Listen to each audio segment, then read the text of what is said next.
Chapter 51. Zeris also rolled his eyes. Let me do it. Walking forward and pushing Gul'dan aside, Zeris raised his dragon claws, ready to pierce the stone lizard's body. Puff! Feeling the resistance from its fingertips, the red dragon exerted force, and its sharp claws pierced the belly of the stone monitor lizard. Then it pulled down, and the claws cut the belly like a sharp blade. Zeris smiled triumphantly at Gul'dan. As a creature at the top of the pyramid of nature, if the red dragon cannot even break the defense of the stone lizard, then what meat is there for it to eat? Gul'dan looked at his arms, which had become dry due to old age, and sighed, alas, the dragon's physical fitness is still strong. After a brief sigh, Gul'dan picked up the machete again with the mage's hand. Zeris' mind moved, and he wisely used the illumination to gather a ball of light, illuminating the interior of the cave. The mage's hand extended the machete into the corpse and began to cut the lungs of the stone monitor lizard with the light generated by the light ball. While cutting, he explained to Zeris beside him, the lungs of the stone monitor lizard are filled with earth elements, which can gather into quicksand when it erupts, attaching to the enemy and greatly reducing the enemy's speed. The cutting didn't take too long, and the blue wizard's hand took out the stone monitor's lung. Zeris, take this and roast it over the fire. The red dragon took the lung from the wizard's hand, and at the same time gathered a ball of fire in his other hand, which he placed next to the lung and slowly roasted. Under the scorching flames, the water in the lungs is evaporated and the size of the lungs slowly shrinks. Gul'dan continued, all you have to do now is expose your lungs to the sun, and then I will engrave the magic spell on them. The red dragon asked, can the lungs of a stone monitor be made into a magical item? Gul'dan straightened his chest, showing a bit of pride. Of course. Our rock tribe has existed for a long time, and this method is also an old method passed down by our orc ancestors.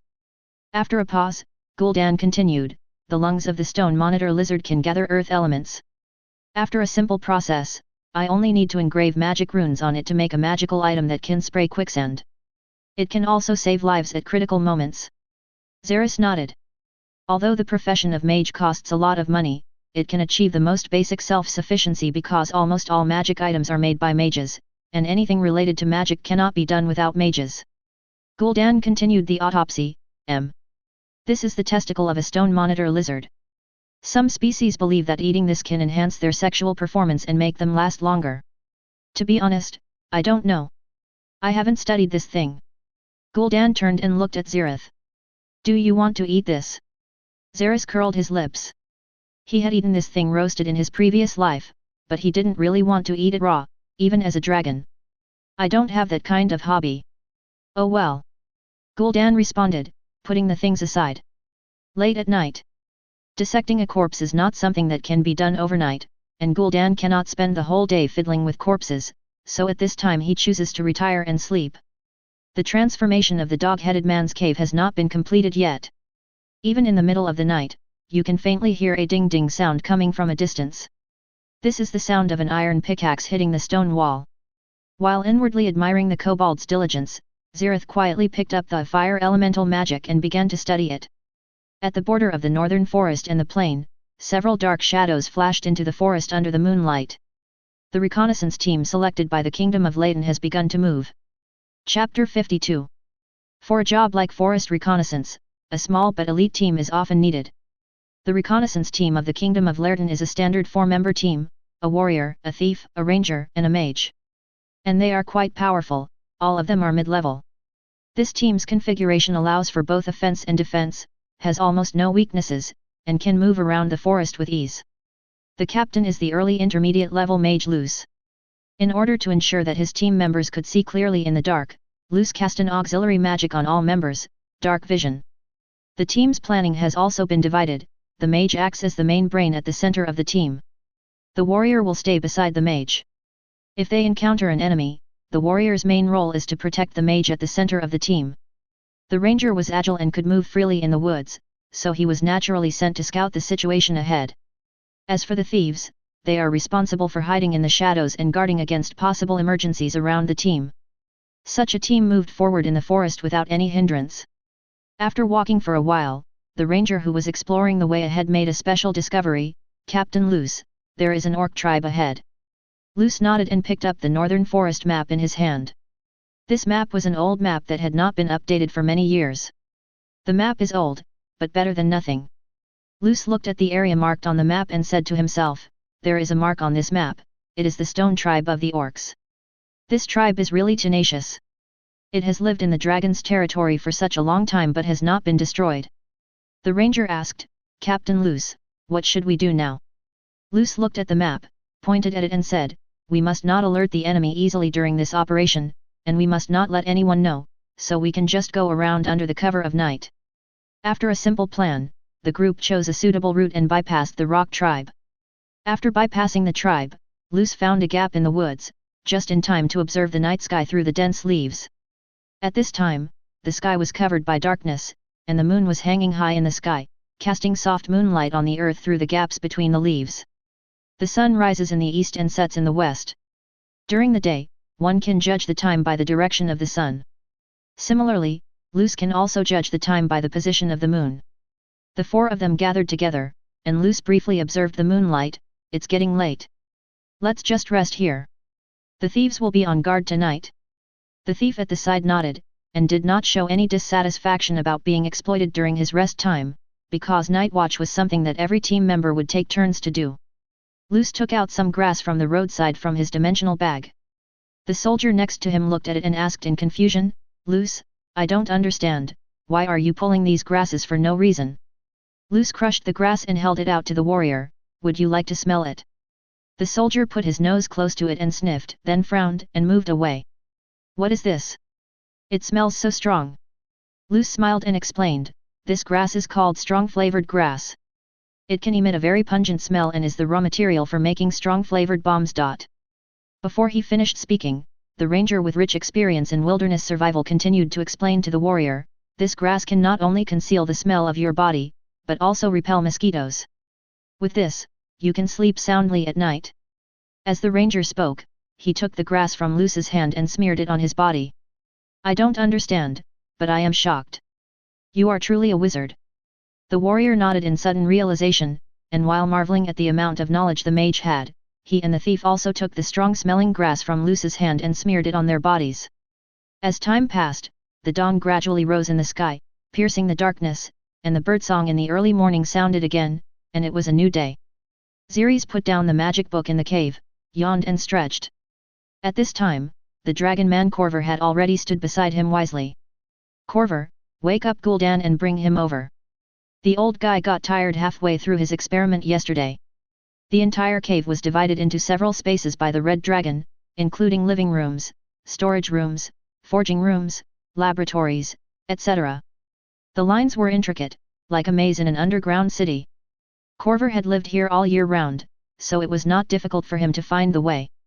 Soon, Corver entered the living room, woke up the resting Gul'dan, and brought him in front of Zeris. Zeris looked at the sleepy Gul'dan and pointed at the body of the stone lizard, old man, please start your performance.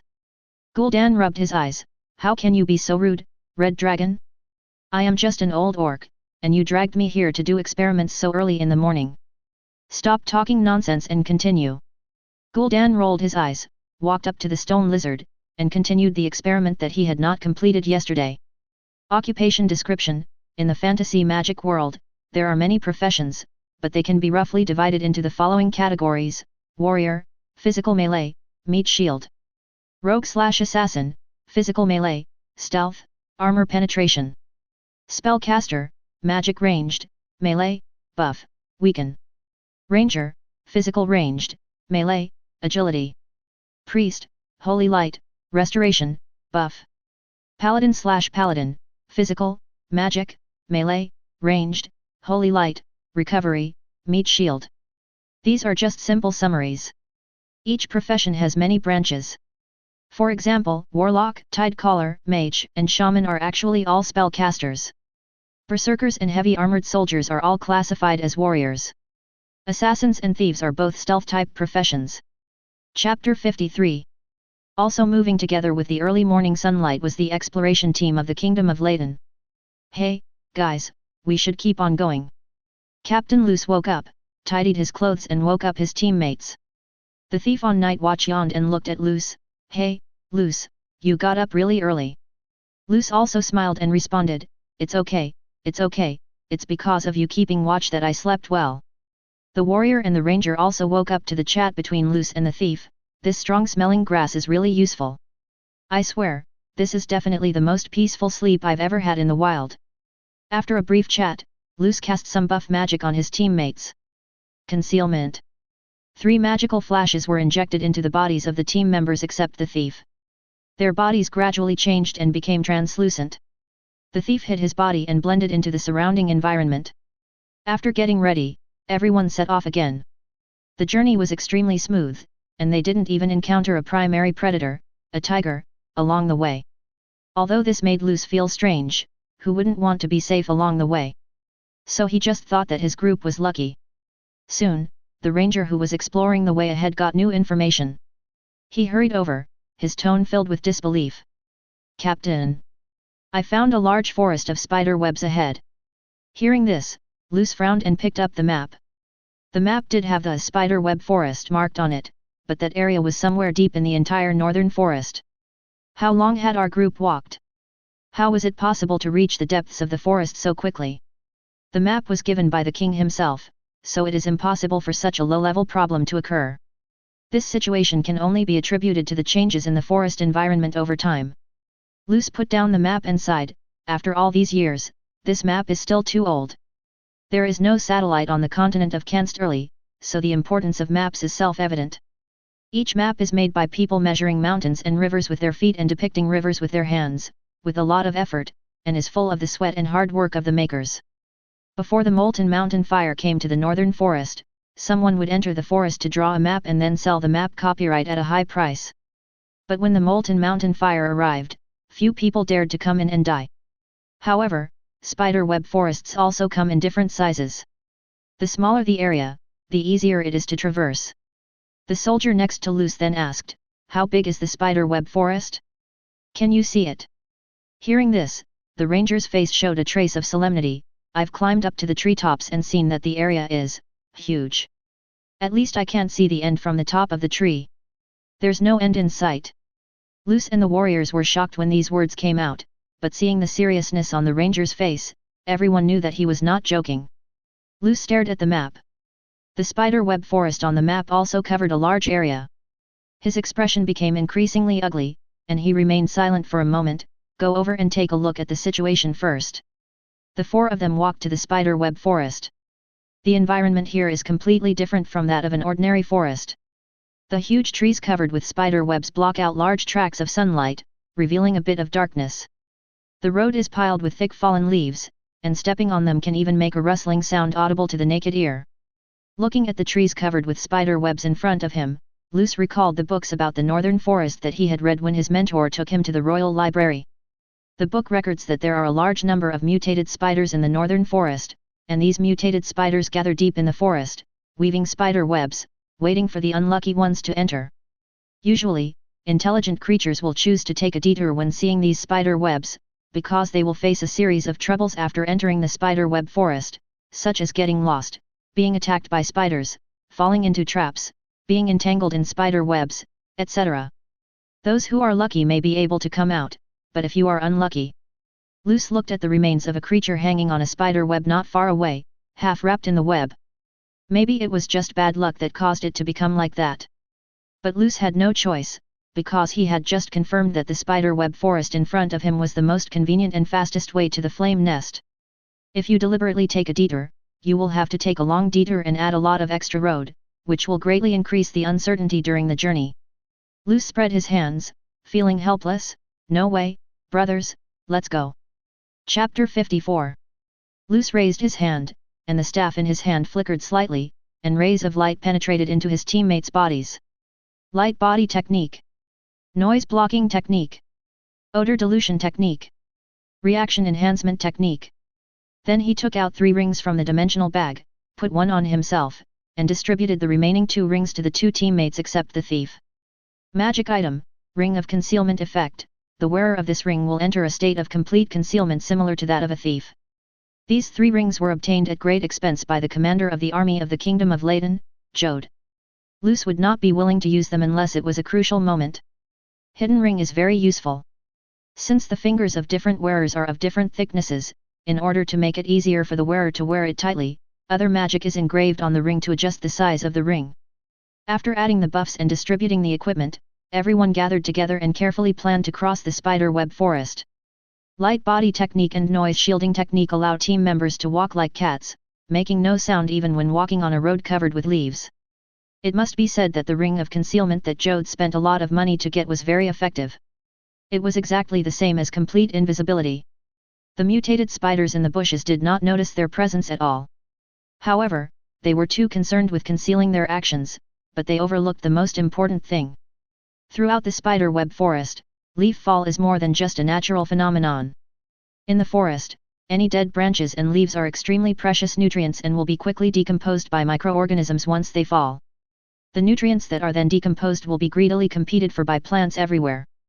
Theoretically, there will be almost no piles of fallen leaves in the forest, not to mention that it is not autumn yet. But at this time the ground was covered with fallen leaves, which was very wrong. In fact, at the bottom of the fallen leaves, there is a thick layer of spider webs. It is this layer of spider webs that makes the fallen leaves accumulate. Of course, Luce didn't notice these little details, because fallen leaves are something so ordinary that they naturally wouldn't attract any attention. A large number of fallen leaves cover the ground, forming a cover. Under the fallen leaves, the ground is also covered with spider webs. No matter how sophisticated the exploration team's stealth technology is, their own weight will not disappear.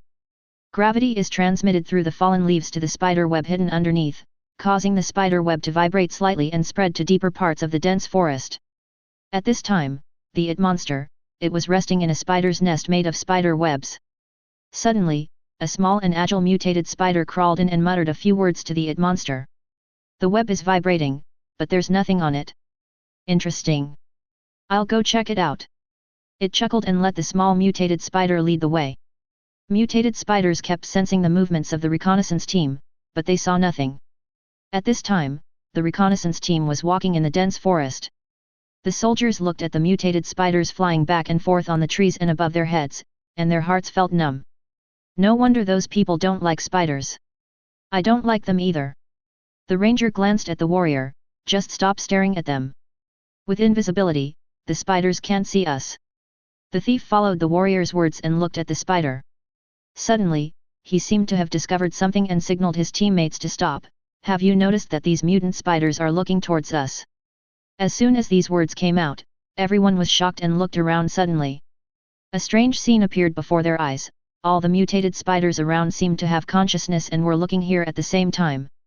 In an instant, everyone stopped and stared at the mutated spiders surrounding them.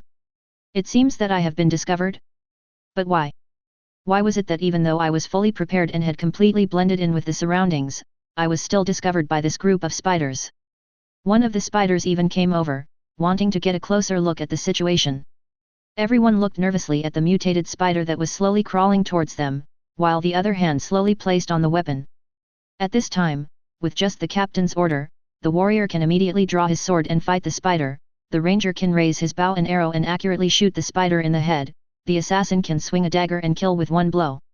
The mutated spider slowly approached, and everyone's heart was in their throat, and they were praying frantically in their hearts.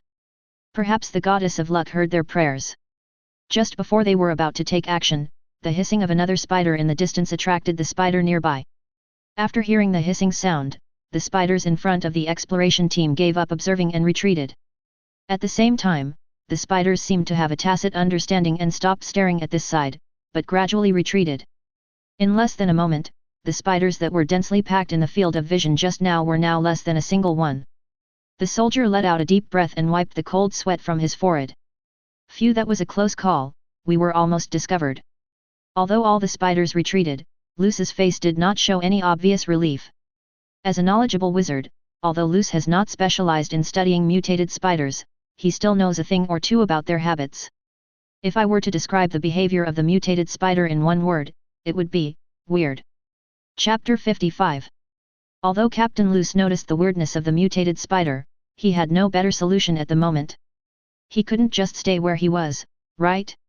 His expression was serious, and at this moment he could only remind his teammates to be more cautious. Don't be careless, there's something wrong with these spiders. After their teammates responded lightly, the four of them moved forward together again. And among the spider webs, it was hiding in an inconspicuous corner and observing carefully.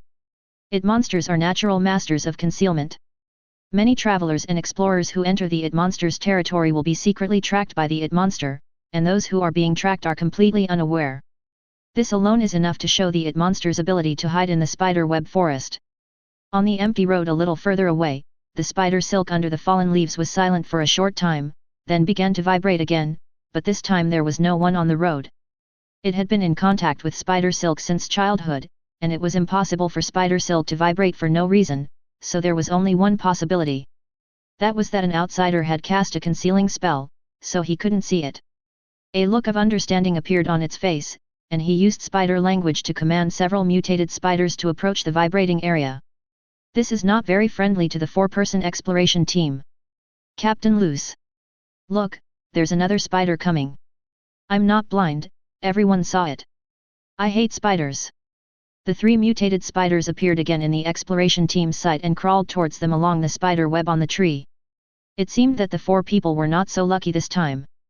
The spider crawled over quickly without any intention of stopping. They watched the spider crawling towards them without any pause. In this critical moment, although the 4 people's hearts were pounding, their minds were extremely clear.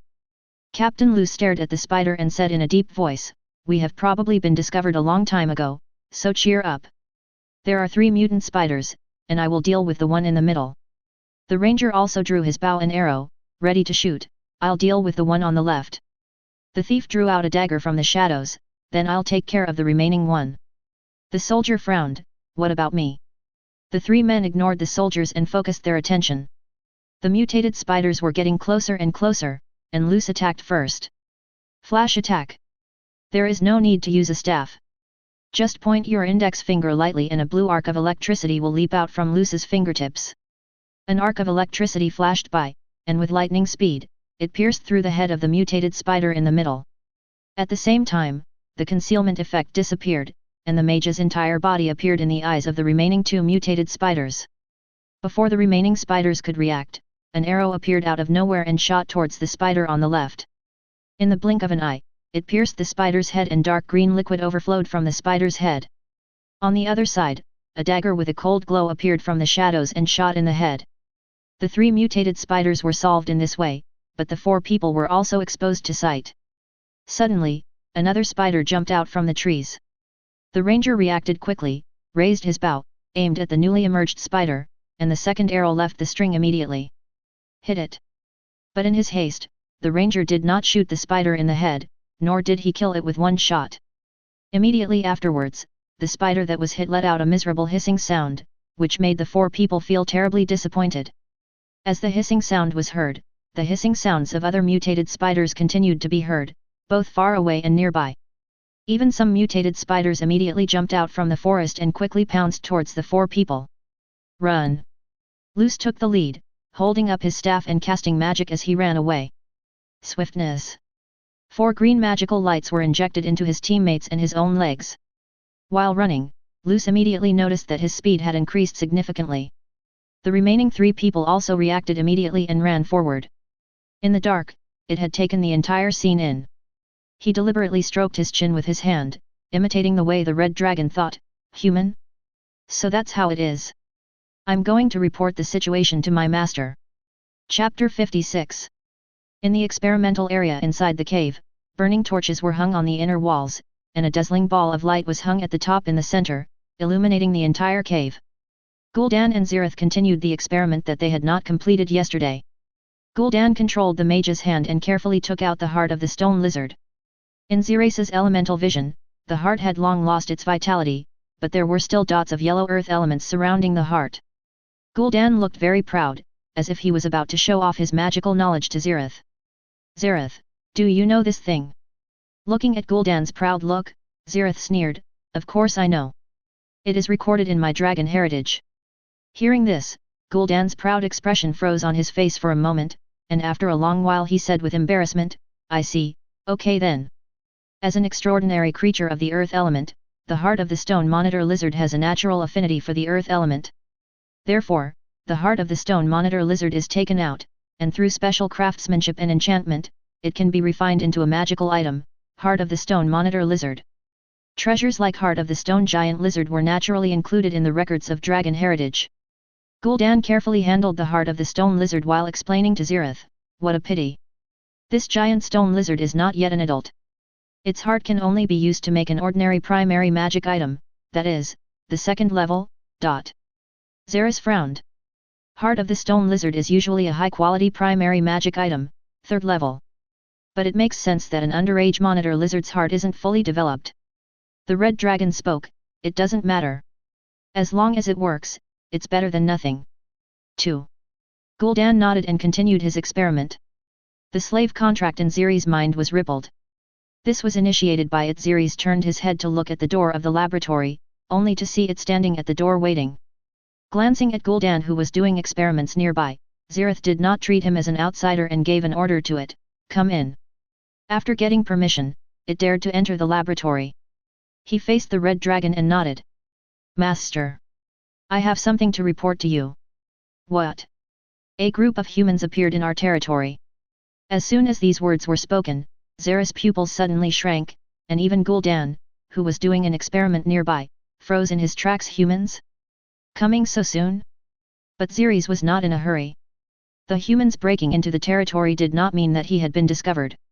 He had a large number of spiders under his command, and he could easily keep the intruding humans in this dense forest of spider webs. "Editor, how many people are there?" "Report to the master, there are only 4 people. But those 4 people are very powerful and well prepared. They remained invisible at the beginning. If it weren't for the vibration of the spider silk underground, I would not have been able to find them." Zeris frowned, rubbing his hand across his chin as he thought carefully. "How are those 4 people now?" Hearing this, Idagwai puffed out his chest proudly, revealing a sense of pride, "Being chased by my spider army, of course." "Yeah, you did great." Zeris nodded in affirmation. Indeed, no matter how strong the invader is, as long as its strength does not exceed a certain level, the principle of many ants can kill an elephant will always exist. For example, the most famous plague of the undead in the multiverse relies on endless undead to carry out human wave tactics. Such human wave tactics can be called a natural disaster, which is an extremely terrifying existence for any country. In such a sea of undead composed of endless undead, even if a master-level strongman is thrown into it, not even a bubble will appear. The corresponding famous human wave tactic is Ocean Scourge, a disaster with endless fishmen as the main force.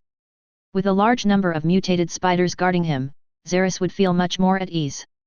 This was the reason why he had taken so much pains to recruit Ide under his command. But I changed the subject. It seems that there is a spellcaster holding a staff among the 4 people. Hearing this, Zeris fell silent. Spellcasters have always been the profession that every profession and even every species is most reluctant to face. The wizard can almost be considered a jack-of-all-trades profession.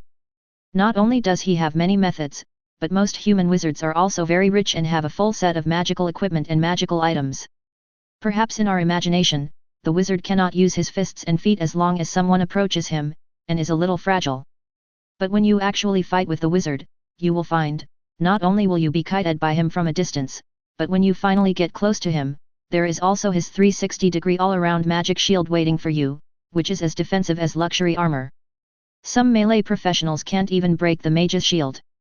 If the opponent has a mage, then the spider sea tactic is probably useless.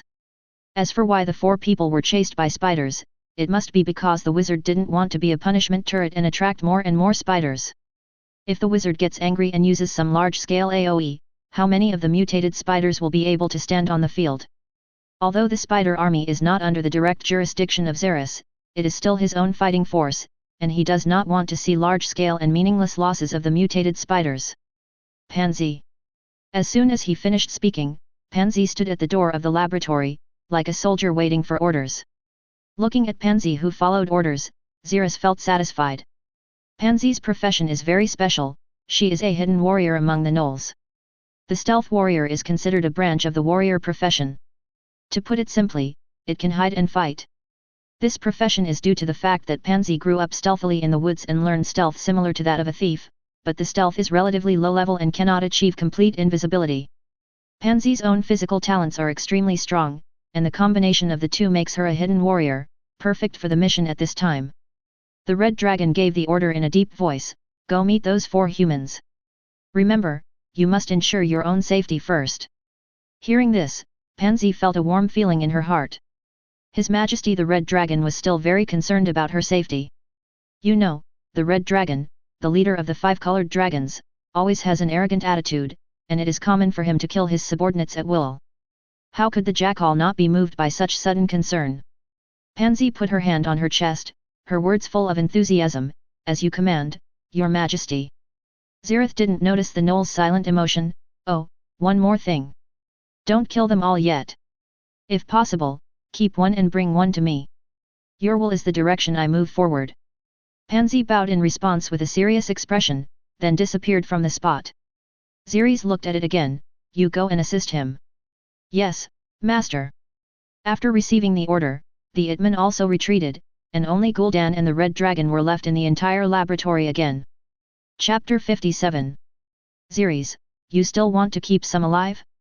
Why don't you kill all those humans? This is not like you Red Dragon's style. After ITT left, Gul'dan looked at Zeris meaningfully, and then continued to control the blue mage's hand and fiddle with the heart of the stone lizard. Zeris did not intend to hide it. If I'm guessing correctly, that group of well-equipped people should be the exploration team of the Kingdom of Laerden, right? Gul'dan nodded and responded, that's very likely the case. After all, ordinary adventurers don't have such rare gadgets as making themselves invisible. Even I didn't have it before. The Red Dragon raised his lips, that's right. From the map, we can see that there are no minerals around the Kingdom of Laerden, and it is close to forests. So I infer that the northern forest should be the economic lifeline of the Kingdom of Laerden. Economic lifeline. Gul'dan took out the map and examined it carefully. It turned out that these situations were just as the Red Dragon said. There were neither minerals nor vast lands around the Kingdom of Laerden, only the nearby northern forest. I have carried maps with me for so many years and thought I had memorized them by heart, but I did not notice these small details and analyze and think about them. Gul'dan had to admire Zeris's powerful insight. He asked curiously, how did you deduce this? Live by the mountain, eat by the mountain, live by the sea, eat by the sea. Zeris wanted to add, this is what my teacher taught me in junior high school, but the words were stuck in his mouth and he didn't say them. Before Gul'dan could think, Zeris spoke again, and your rock tribe is close to the outskirts of the forest, and we haven't seen any adventurers in many years. This means that there is lava fire in the northern forest.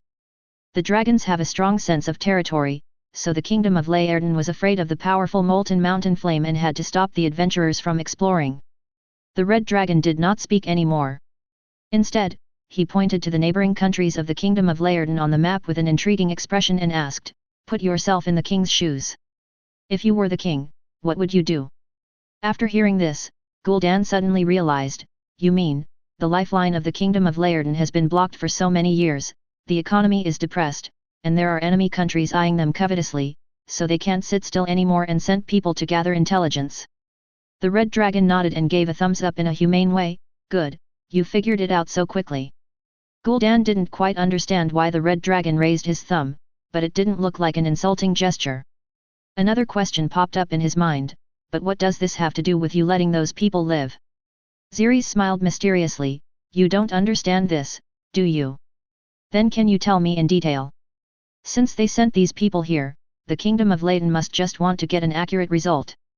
Before the kingdom gets an accurate result, killing these people will be disadvantageous to us. Why? If you were to measure the depth of a well, but the total length of the ruler did not reach the depth of the well, would you get a longer ruler or abandon the test? As soon as these words were spoken, Gul'dan understood the deeper meaning behind them. This became very obvious after he understood the reason why the Kingdom of Laerden sent an exploration team. The kingdom just wants to get an accurate answer. If these investigators are killed, things will not become simpler but more complicated, because the kingdom will send stronger people to gather intelligence next time. Seeing Gul'dan's sudden realization, Zeris tilted his head and asked, Gul'dan, have you figured it out? Yeah, I figured it out. If you have figured it out, continue with my experiment now. Don't try to slack off. I'm still waiting for you to make the heart of the stone giant lizard for me. In the spiderweb forest at this time the 4 of them were still running away while attacking the swarm of mutated spiders chasing them from behind. The ranger drew his bow and shot, accurately piercing a spider, then turned around and asked Captain Luce, How do we get out of this damn place? The warrior on the side was breathing heavily, and while running, he casually chopped a spider that pounced from the tree trunk on the right into two halves. Yet, when can I get out? I'm dying of exhaustion.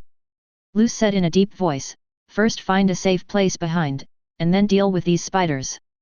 That being said, this area is made up entirely of spaced apart trees and dense spider webs, with almost no safe place behind. Soon, a large number of mutated spiders appeared in front of the four people. Being attacked from both sides with no way to retreat, Luce gritted his teeth, raised his staff high, and dense fire elements gathered at the top of the staff. Wall of fire. Since you can't find a safe place behind you, create one yourself. A tall flame rose up like a wall, blocking the mutated spiders chasing behind. For a short time, the mutated spiders behind would not be able to pass through this artificial wall of flames. Luce then chanted a spell, and the fire element was mobilized by the spell, gathering together and gradually expanding into a fireball as big as a basketball.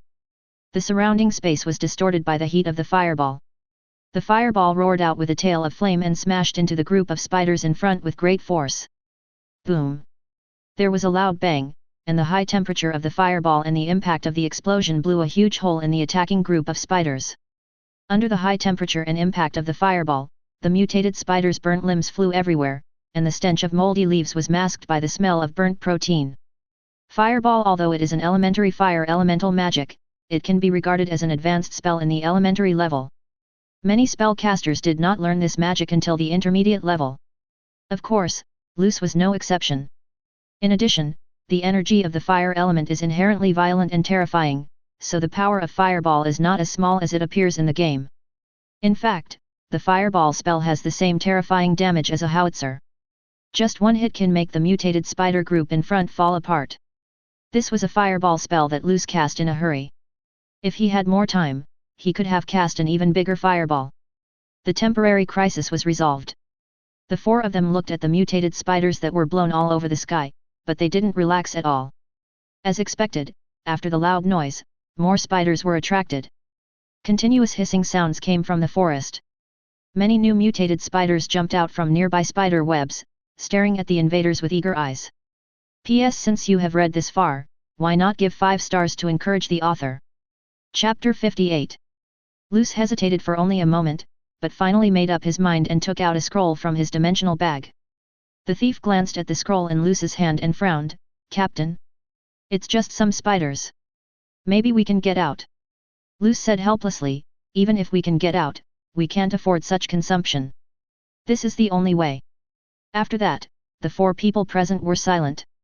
This scroll is engraved with group long-distance flash, which can protect the lives of 4 people at critical moments. Props that can save lives have always been valuable, let alone this kind of group props. The depths of the woods are filled with dangers. Originally, this scroll was intended to be used to save one's life and escape when encountering powerful monsters in the deep woods, but now it has been wasted in a place like the outskirts of the forest. Protect me, this scroll takes a long time to activate. Time was of the essence. Luce left a word and immediately opened the scroll. The aura of magic emerged instantly in the next moment, and the complicated fonts on the scroll gradually turned blue, floating in the air and circling around the scroll. And the spider swarm also swarmed up at this time. The warrior held the sword and swept it across with a stream of sword energy, clearing out a large number of spiders. The ranger also drew his bow and gathered strength. Green natural energy wrapped around the bow and arrow. An arrow filled with great power shot out, piercing through several spiders along the way, and finally nailed into a tree trunk far away. The thief had no group means, so he stayed together with Luce and was responsible for dealing with the mutated spiders that attacked the close-range mage. It must be said that this 4-man team worked very well together, and for a while no spider broke through the defense line. A lack of defense leads to failure. Luce looked at the increasing number of spiders gathering around him and became anxious. He could only concentrate more on casting magic. Almost there. At this time, Pansy also followed the direction indicated by it, crawling among the branches using her hands and feet, quickly jumping from one tree to another, and rushing towards the direction of the human exploration team. Along the way, there were more and more mutated spiders on the spider web, all heading in that direction. Pansy increased her speed, like a black shadow leaping rapidly among the branches. When he arrived, he suddenly saw that under the branch he was standing on, the 4-member team was surrounded by blue magic characters, and the wizard in the middle of the team was holding a scroll in his hand, seemingly casting some magic. The spellcaster is a profession that all creatures fear. At present, it seems that the wizard's casting time is so long, it must be an incredible magic. Pansy would not want to see the wizard in front of him successfully cast the spell. Just a moment after spotting the 4 people, Pansy acted decisively, pulled out the iron battle axe from her waist, and smashed it downwards with all her might, her muscles even swelling with the increased strength. Buzz! The brute force gave the iron battle axe an extremely high initial velocity, sweeping away the surrounding air, making a buzzing sound, and whistling as it smashed towards the mage under the tree branch. Even the air along the way was cut into white strands by the battle axe. In an instant, surprise and horror appeared in the eyes of the 4 humans at the same time, because a soul-stirring sense of deterrence came from the bottom of their hearts at the same time. Then, in the eyes of the 4 people, an extremely fast battle axe instantly appeared in the air and flew towards their group with a whistling sound. There was no time to react. The teammates around him were concentrating on killing the mutated spiders, and Luce himself was concentrating on casting spells, and had no idea where the battle axe came from. You have to know that they are in a spider's nest. How could there be any creations of intelligent creatures? No one has ever thought about this. Crack! Amid Pansy's expectant eyes and the 4 others' worried expressions, a voice as clear as glass rang out. Just before the battle axe hit the target, a translucent barrier appeared around Luce. Magic barrier. At the same time, the gem inlaid on a ring on Luce's finger also shattered into pieces. Automatically triggered life-saving equipment. The battle axe hit the magic barrier, causing several deep cracks to appear on the barrier, and the axe blade was also shattered by the solid magic barrier, sending the battle axe flying backwards. The next moment, the last bite of the scroll in Luce's hand floated in the air, and the entire scroll glowed with blue light. The 4 people disappeared in the blink of an eye, leaving only a faint blue light at their place as proof of their existence. Pansy lowered her head with a gloomy look on her face. She tried her best to catch up, but in the end she failed to catch up. She planned everything, but in the end she failed to account for the automatically triggered life-saving equipment. This is one of the reasons why all creatures don't like to be enemies with wizards. You never know when an unexpected magic will suddenly appear. Chapter 59. Somewhere in the northern forest, 4 humans appeared out of nowhere.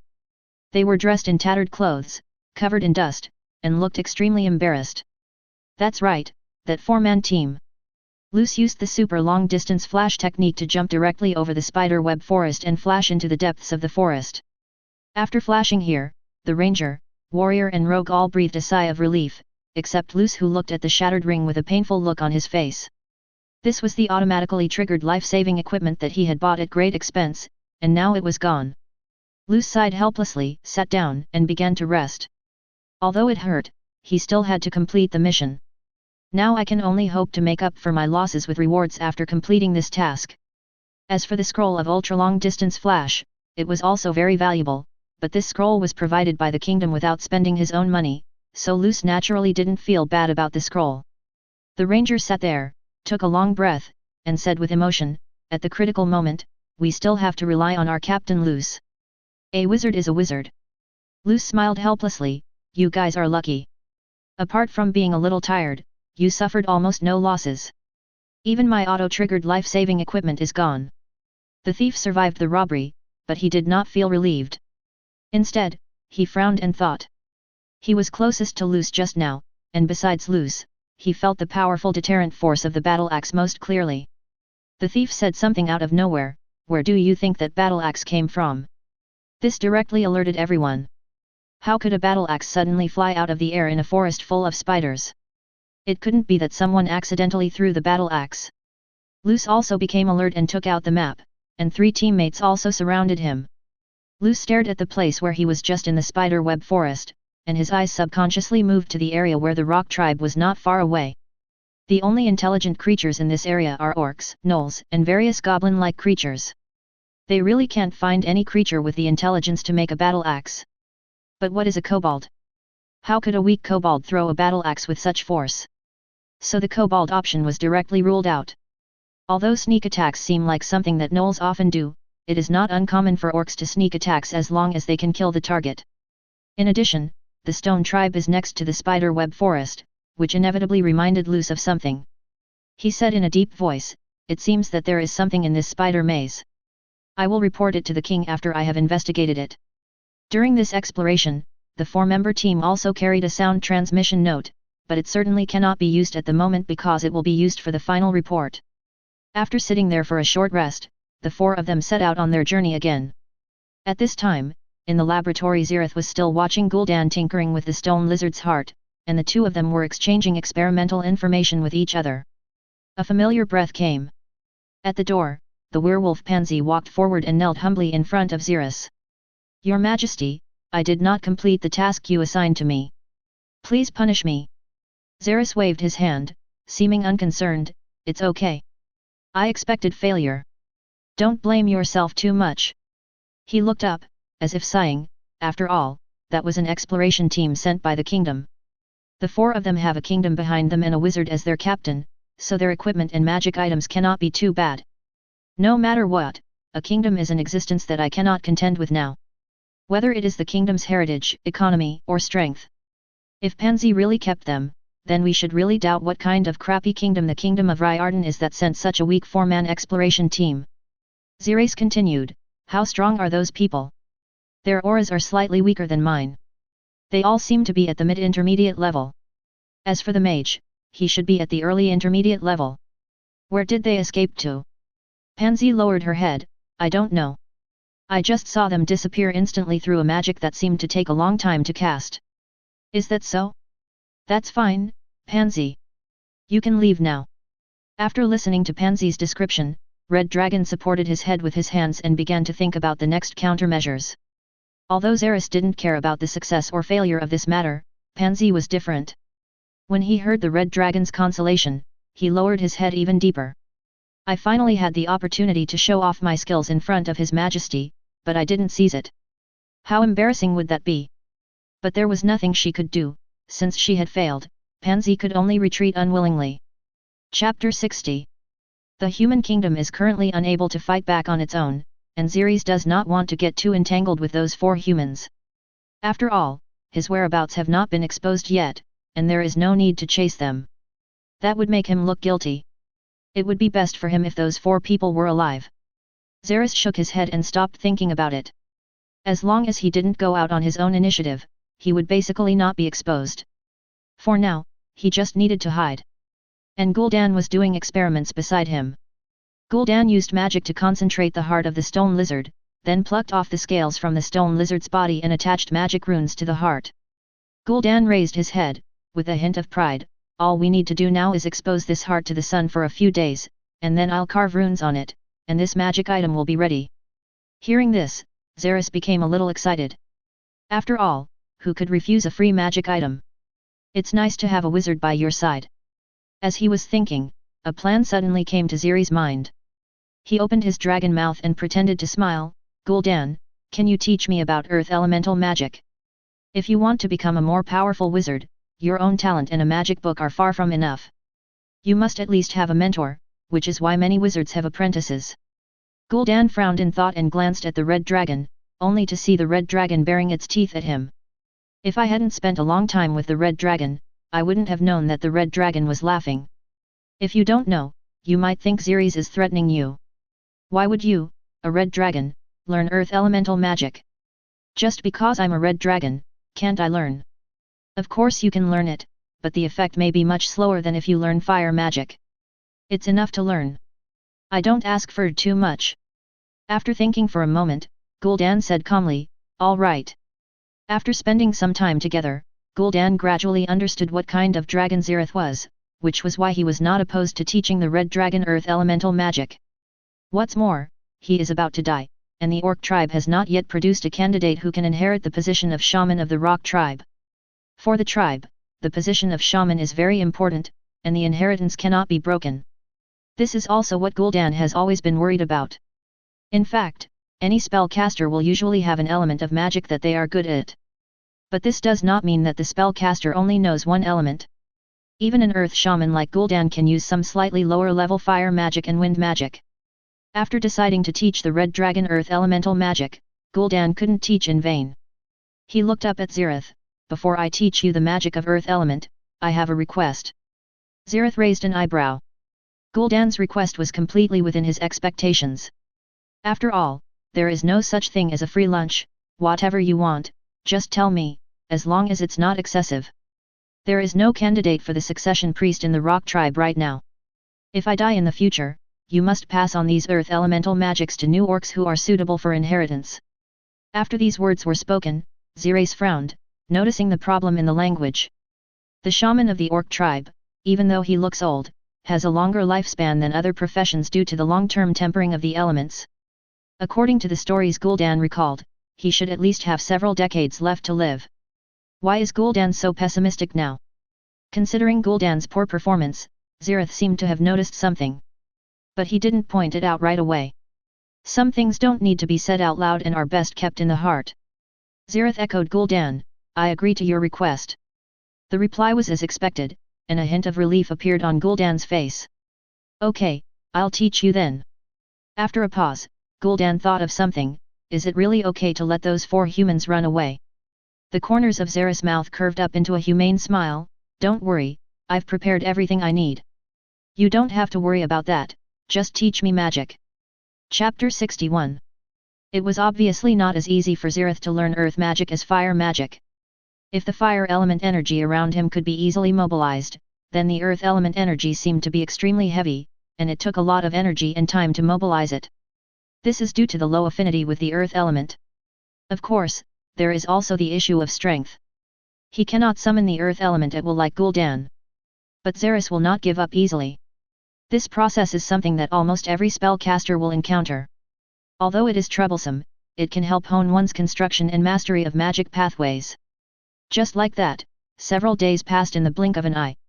And deep in the northern forest the ranger looked at the map and reported, Captain, it won't be long before we reach the flame nest. Although they were about to reach their destination, there was no expression of joy on anyone's face. If nothing unexpected happens, they will most likely face the terrifying existence that makes the entire continent tremble, molten fire. But for the future of the kingdom of Laerden, no matter how dangerous it is, I have to go. Luce said in a deep voice, have all the equipment that symbolizes the kingdom been destroyed? Destroy them all, Captain. ×3 that's good, but don't leave any traces. They planned to destroy all items that symbolized the kingdom of Laerden. That way, even if they were caught, as long as they said they were ordinary adventurers who entered the forest to explore, Molten Mountain would have no reason to blame the kingdom of Laerden. After their death, their families will receive a large pension. At this time, the 4-member team has already gone deep into the northern forest. After a day-long operation, the remaining space of the flame nest is now revealed to everyone. The scale of the flame nest is a few huge active volcanoes and the surrounding plains. The entire flame nest appeared before everyone's eyes. Its scale was as grand as they had imagined before, but the scene was a little weird. The rest of the flame nest was all red within sight. The extremely vast red plain was lifeless. There was only the scorching heat and the potholes all over the plain. There are countless large gaps with diameters of tens or even hundreds of meters in the red scorched earth. These giant gaps are filled with boiling magma flowing slowly, like magma lakes. Looking up, there are several active volcanoes in the center of the vast plain, but among them there is an extremely majestic and imposing giant active volcano. The volcano itself was also filled with a sense of desolation, with traces of explosions all over the hillside. It seemed that a terrible battle had once erupted here. Although the temperature in the air was like putting people on a grill, the aftermath of the battle made these people feel terrified. No matter how dilapidated the flame nest is, it can't be lifeless, right? What about the monster army of Molten Mountain Flame? Seeing this scene, Luce was stunned for several minutes, not knowing why the flame nest was like this now. But then, Luce began to get excited. The extent of the damage in front of him was obviously not like the original appearance of the flame nest. There was only one possibility. The Molten Mountain Flame might have encountered an accident. With this thought in mind, Luce took out the magic ball from the dimensional bag. When the 3 teammates saw Luce take out the magic ball, they also looked at it with anticipation. This magic ball is a specially made magic item used to detect powerful people. If there were fluctuations of a strong person around, the magic ball would glow, but now the magic ball held in Luce's hand did not react at all. Seeing this scene, everyone's faces showed surprise, and then joy emerged. Captain Luce, this orb is not lit. Does this mean that Molten Mountain Flame is no longer in the northern forest? Molten mountain flame left the northern forest. This could definitely be a major discovery that shocked the whole country. If you complete this task, you may become famous all over the country. The king could even grant you noble status, thus changing the fate of the entire family. Although Luce was equally excited, he was more calm than his teammates. Don't be too happy yet. If molten mountain flame deliberately hides his aura, the magic ball still won't be able to detect it. How could a strong man be controlled by a small crystal ball? As long as the strong man hides his aura and pretends to be weak, the crystal ball will not be able to detect him. The soldier's eyes showed some resistance, and he pointed to a passage at the foot of the giant volcano. Captain Luce, you mean we're not going to go in? If we don't go in, how can we know whether molten mountain flame has really left the northern forest? Chapter 62. The warrior looked around and saw the boiling magma around him, and hesitated, but this temperature can burn us into charcoal. Why would a normal person want to go deep into an active volcano? Wouldn't that be seeking death in such a high temperature? Luce also looked at the boiling magma in front of him and swallowed his saliva, but his throat had already been evaporated by the endless heat. The sweat on his forehead was evaporated by the heat wave and turned into tiny salt crystals. He said in a hoarse voice, "Small problem." Then Luce raised his staff, and an ice blue light shone on the top of the staff. Low temperature airflow. In an instant, a cold wind blew, and the temperature around the four people dropped sharply. A cool breeze came over them, and then it was neutralized by the heat wave from the magma, reaching a comfortable temperature. The thief smiled, as expected of Captain Luce. It's great to have a wizard in the team. Luce's mouth curled up, with a bit of pride on his face. Of course, the wizard is omnipotent. Drink some water first. I'm dying of thirst. The teammates picked up the water they carried with them, drank a few sips of water to quench their thirst, and then continued to move towards the target active volcano. When they stepped into the flame nest, everyone realized how vast the flame nest was and how insignificant they were. The entire plain seems to be very close to the active volcano, but in reality it is like seeing a small island while drifting on the sea. It looks close but is far away when you walk away. This distance is at least 10 kilometers away from the foot of the mountain. Not to mention the giant active volcano in the center. The closer the four people walked to the giant active volcano in the center of the fire nest, the higher the temperature around them became. This was a very comfortable environment for the red dragon, but for humans, such a temperature was enough to steam a person into barbecue. This forced Luce to continue casting ice magic, and the amount of magic energy consumed in his body, abbreviated as mana, also increased sharply. Along the way, Luce cast spells and drank recovery potions to maintain his energy consumption. But fortunately, the mid-level magician was not to be underestimated. The four of them resisted the heat and finally reached the foot of the active volcano. Feeling the extremely high heat waves emitted by the active volcano, Luce directly erected a magic barrier to cover his teammates to protect them. Luce clearly felt that the durability of the barrier was gradually being depleted by the heat wave. This made Luce startled. A heat wave of this magnitude could actually cause damage to the magic shield. There was only one possibility: the heat wave contained magical damage. How could this happen? Luce didn't understand, and warned his teammates while thinking. Let's speed up. These heat waves have fire elemental damage. My barrier won't last long. Hearing this, everyone was shocked. Although they were sweating profusely from the heat, they still silently increased their speed. There are various crisscrossing passages inside the active volcano, and a large part of them are blocked by collapsed rocks. Fortunately, Luce is also a knowledgeable wizard. He can use sonic magic to detect whether the passage is blocked. This is like a bat's sonic radar, which is transmitted along the channel. If it is bounced back by an obstacle, it proves that the channel is blocked. This greatly accelerated the team's exploration progress, allowing them to enter an open area inside the active volcano. Luce took out the magic crystal ball again, but the crystal ball still did not react at all. Everyone was delighted, because the molten mountain flame was indeed not in the flame nest. If molten mountain flame was in the flame nest, then everyone's actions at this moment would undoubtedly be like jumping in front of it and slapping it in the face. No matter how hard molten mountain flame tried to hide its strength, it would eventually show up. Luce excitedly took out the talisman from his dimensional bag. The talisman floated in the air and ignited a ball of fire.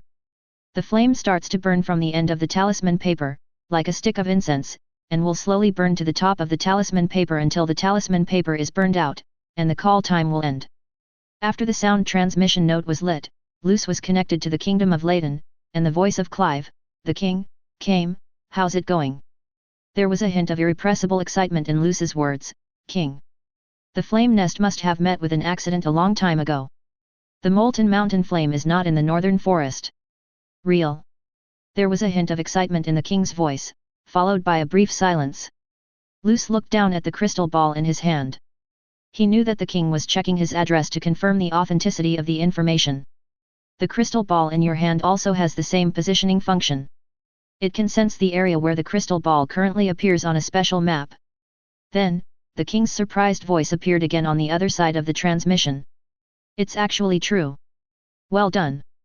Luce, your team has made a great contribution to our country. When you return, I will definitely reward you handsomely." When the four heard the king's promise, they were overjoyed, as if they saw money and status waving at them. It can be said that King Riordan was not only excited but also surprised when he received the news. He just thought that molten mountain flame hadn't appeared for a long time and might no longer be in the northern forest, so he decided to take a chance and sent people to explore. Unexpectedly, it turned out to be just as he guessed. Oh, and there are clues about the northern forest. While Luce was excited, he did not forget the spider web maze that appeared on the outskirts of the northern forest and the strange experience of being attacked by a flying battle axe. Northern forest. Roar. Before Luce could finish his words, a horrifying roar came from the empty space inside the active volcano where the four of them were. The roar, accompanied by rolling sound waves, hit everyone's eardrums, and the magic flame on the sound transmission node was also extinguished, and the sound transmission was forcibly interrupted. Hearing the noise, the four of them turned around and looked behind them at the same time. "I haven't seen what the attacker looks like yet." The next moment, a huge rock covered with red lava cracks broke through the air, making a series of sonic booms, and flew towards him and others. Luce acted decisively and used the flash spell to dodge to the side in the blink of an eye. The thief was frightened by the sudden attack and immediately used his skills. Into the shadows. The thief's silhouette faded, then disappeared into nothingness, completely escaping into the shadow plane. Rogues use the power of shadows, and escape into shadows is the signature skill of the rogue profession, which can call upon the power to temporarily escape into the shadow plane. This is one of the most abnormal life-saving skills. Since the shadow plane is attached to the prime material plane, thieves in the shadow plane will not be harmed or affected by anything on the prime material plane, nor can they affect things on the prime material plane. It is equivalent to an invincible form that can move, but you can't do anything. Although the thief can only escape into the shadow plane for a few tenths of a second with his current strength, it is these few tenths of a second of invincibility that allows him to avoid the attack. Luce and the thief relied on their life-saving skills to barely avoid the lava boulders. But rangers and warriors are not so lucky. Faced with the approaching boulder, the warrior raised his shield to block it, while the ranger took a step forward to escape. But without exception, they were all smashed into pieces by the high-speed lava boulders. The two mid-level teammates turned into a pool of meat in the blink of an eye, which gave Luce and the thief a great mental shock. They were so excited just a second ago, but now they couldn't be happy at all. Roar. Boom. Boom. Another roar sounded, and heavy footsteps thumped on the ground. Luce and the thief wisely distanced themselves from each other, while the enemy got closer and closer and appeared in their field of vision. The thief raised his head and saw the attacker clearly, with horror in his eyes. "What the hell is this special code?" Luce felt the strong sense of oppression coming from the attacker and shouted at the thief, "Go, your attacks are useless to him." The thief was awakened by Luce's roar and ran towards the passage he came from. The attacker was holding a giant ball of lava in his hand and was about to swing it with all his might. Luce raised his staff high, and the thick fire element gathered at the top of the staff, condensing into a fireball emitting billowing heat waves, vowing to buy some time for his teammates. Boom! There was a loud noise, and the exploding fireball hit the attacker, but it only left a trace on his body. Even the attacker's action of throwing the lava boulder was not interrupted. How is that possible? Even fireball has little effect on him. Seeing this scene, Luce felt uneasy. Even if a high-level warrior was hit head-on by a fireball, he would not lose his life, but he would definitely be in trouble. And what kind of strength was the attacker in front of him? The giant ball of lava was still thrown out, and sonic booms were heard again. The thief felt a strong sense of threat coming from behind, and thought of his teammates who were smashed into a pulp. He didn't even dare to look back and ran desperately towards the passage. It's a pity that no matter how fast the thief ran, he was powerless to save the situation. How could two legs outrun a flying creature? Boom! There was another loud bang. The lava ball hit the thief, who was instantly turned into a pool of meat paste without even a whimper. The attacker stared at Luce, and his heavy and distant voice echoed throughout the empty interior of the active volcano, like the underworld call of the god of death. Now, you're the only one left. Bug. Chapter 63. At this time, Zeris had no idea what was happening inside the flame nest. He was practicing magic hard by the lake. The first thing is to master the earth element and release basic earth element magic. Although the energy of the fire element and the earth element are different, there are still similarities between the two. However, since Zeris is a red dragon, his control over the earth element is a little awkward, and naturally he is not as flexible as the fire element. It took me 2 weeks to practice the simplest and most basic earth element magic, earth gathering. 2 weeks of hard work earned him a gradual mastery of the earth element, and then another 2 weeks of stone gathering technique followed. Stone gathering technique is considered an advanced version of earth gathering technique. Its essence is similar to fire gathering technique, using magic channels and spells to gather elemental energy in the air. All things are difficult at the beginning. Once you have mastered the energy of the earth element, you can begin to learn the magic of the earth element. TCYNNSA girls.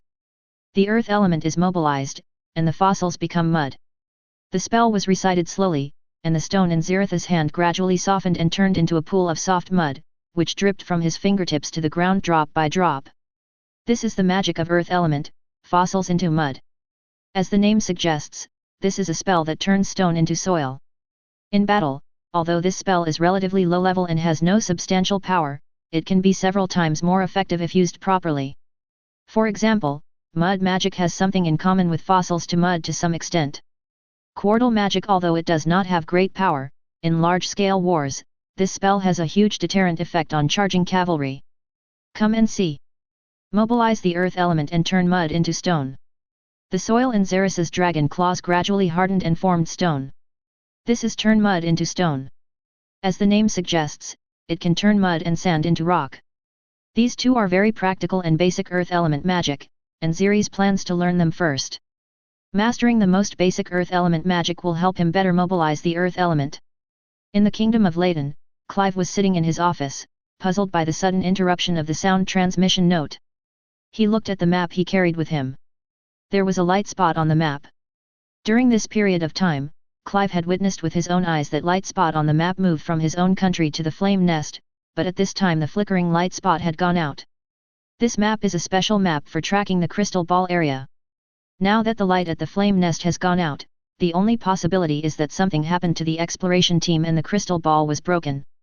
Is the molten mountain flame there? Even if it is, the crystal ball should have reacted. If the crystal ball reacted, then the light spots on the map would also react. But Clive didn't see any reaction from the light spots just now. Clive closed his eyes and thought carefully, muttering, since it's a fire nest, it might have triggered some kind of trap.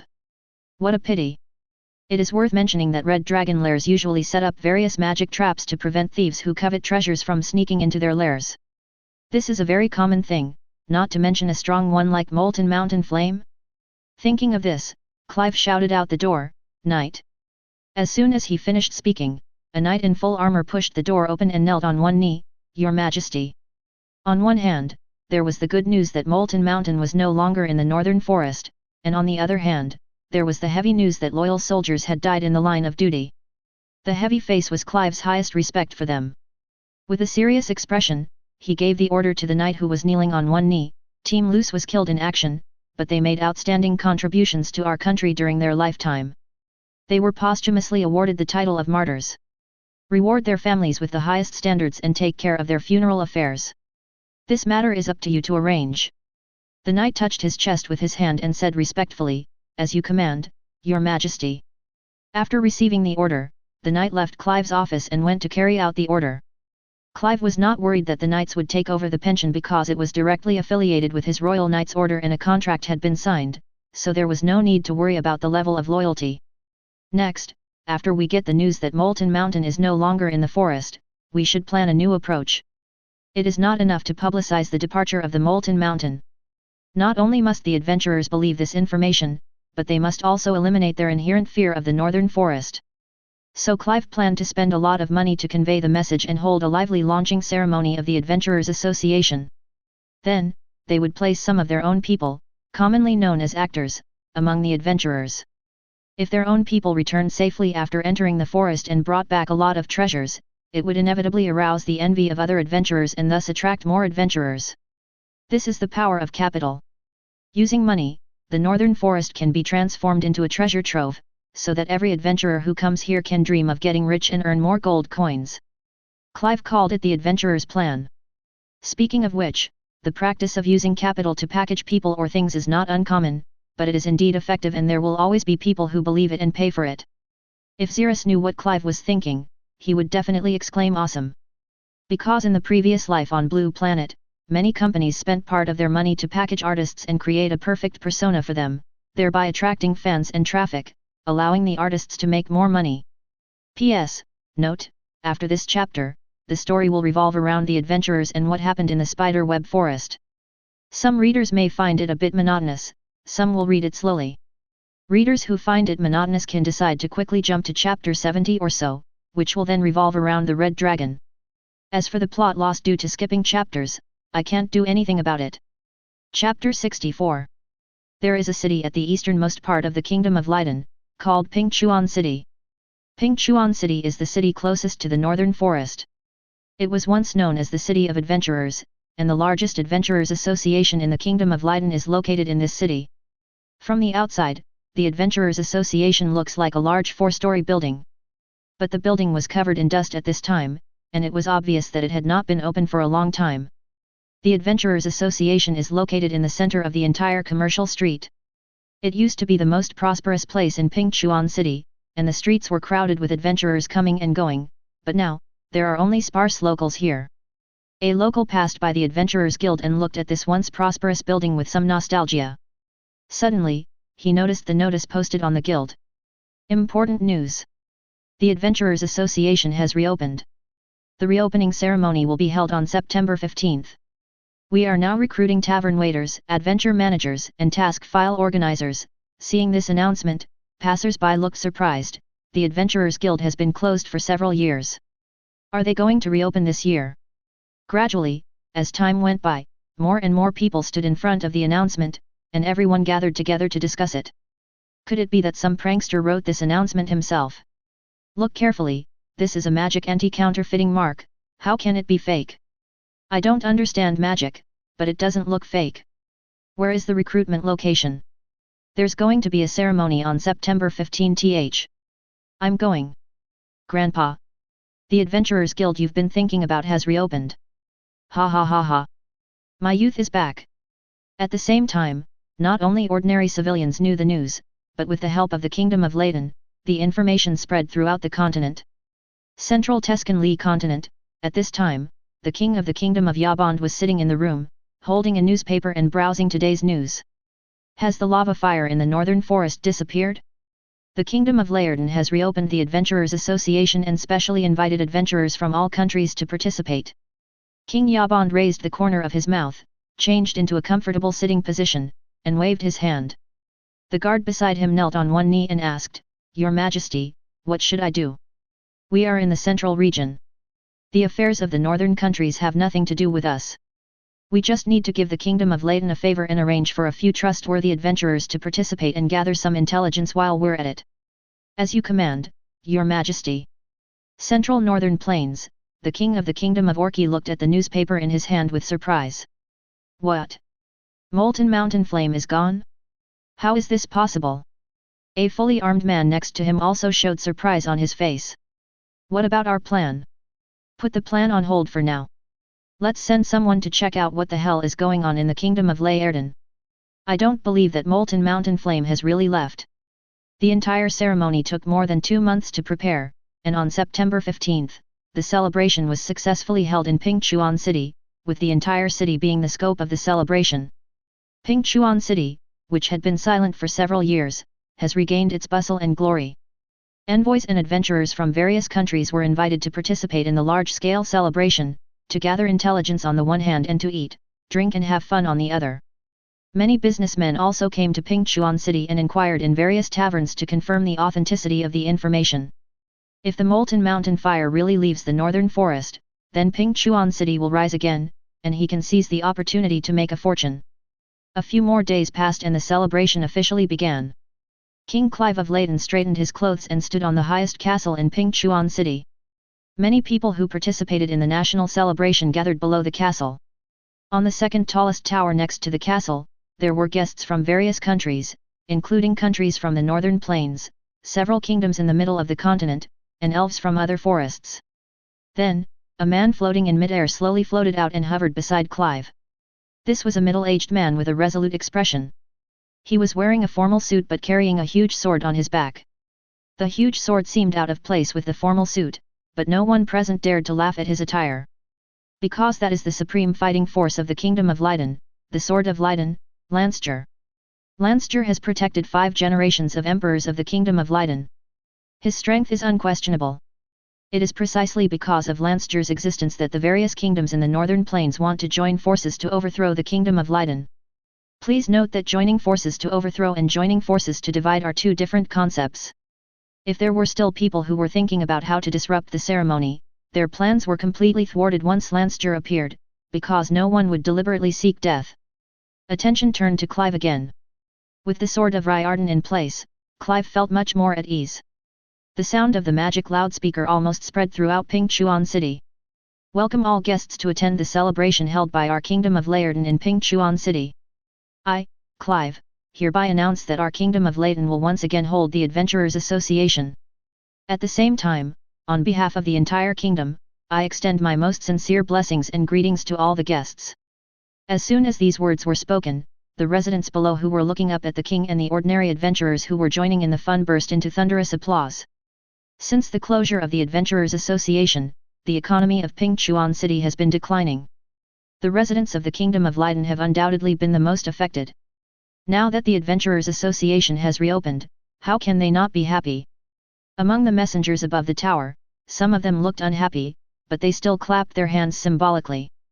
The voice from the magic loudspeaker sounded again. I believe that everyone is most concerned about another issue, which is whether the northern forest is safe. As soon as Clive said this, the whole audience fell silent. From state envoys to ordinary people, this is the information that everyone wants to know. Although the opening of the Adventurers Guild can, to a certain extent, indicate that the molten flame has left the northern forest, everyone wants to know how the Kingdom of Leyden can produce actual evidence to prove that the molten flame has left. Under the gaze of the crowd, Clive took out a map, and then the map was thrown into the air by magic, like a movie projection, forming a huge light curtain. This map is linked to the crystal ball. This is the route I sent my men to explore in the northern forest. The magic crystal balls they carried had the function of detecting strong people, but on this route, the crystal balls did not respond at all. This proves that molten mountain flame had left. Everyone took a closer look at the map and saw that the route went directly through the forest and then arrived at the flame's nest. Even in the area inside the flame's nest, the crystal ball did not react at all, which was enough to prove that molten mountain flame had left. Perhaps to stabilize everyone's mentality, Clive patted his chest and said, I have specially invited one of the elf elders of the Moon Shadow Association, Theophilus, to come and testify that this map is not fake. As he spoke, a tall, handsome elf walked up from behind Clive. It is worth mentioning that Landstur and Theophilus looked at each other, and then they nodded to each other, which was considered a greeting. Theophilus took the map in his hands and examined it carefully. After a moment, Theophilus spoke, as King Leyden said, this map is indeed not fake. I can guarantee it in the name of the Moon Shadow Association. As soon as these words were spoken, the whole audience fell into silence. Immediately afterwards, Reincarnation threw out another reassurance. As far as we know, a red dragon with such extraordinary talents as Molten Mountain would definitely not live in the Tuscan Plain. So it is very likely that it has already gone to the astral world to look for greater opportunities, and it may even never come back. You can rest assured. A few seconds after the words fell, the residents of the whole city were in an uproar, and the adventurers also gathered together to talk excitedly. Reincarnation looked at the crowd below with satisfaction and decided to leave the celebration to them. Okay, I've said everything I wanted to say. Welcome all the adventurers who have come from afar. This celebration belongs to you. The celebration will last for a week, everyone, enjoy it." As soon as he finished speaking, cheers broke out from the audience, and Clive stepped down amid the cheers. The envoys from several neighbouring countries in the northern plains of Fuebao were jealous when they saw that the prospects of the Kingdom of Leyden were getting better again, but they could do nothing about it. Chapter 65. In the next few days, the entire Pingchuan city was like a super large market, extremely bustling, and many hotels were crowded. In the tavern, adventurers from various regions gathered together, drinking and bragging. On the streets, many outsiders were buying items and planning for their future actions.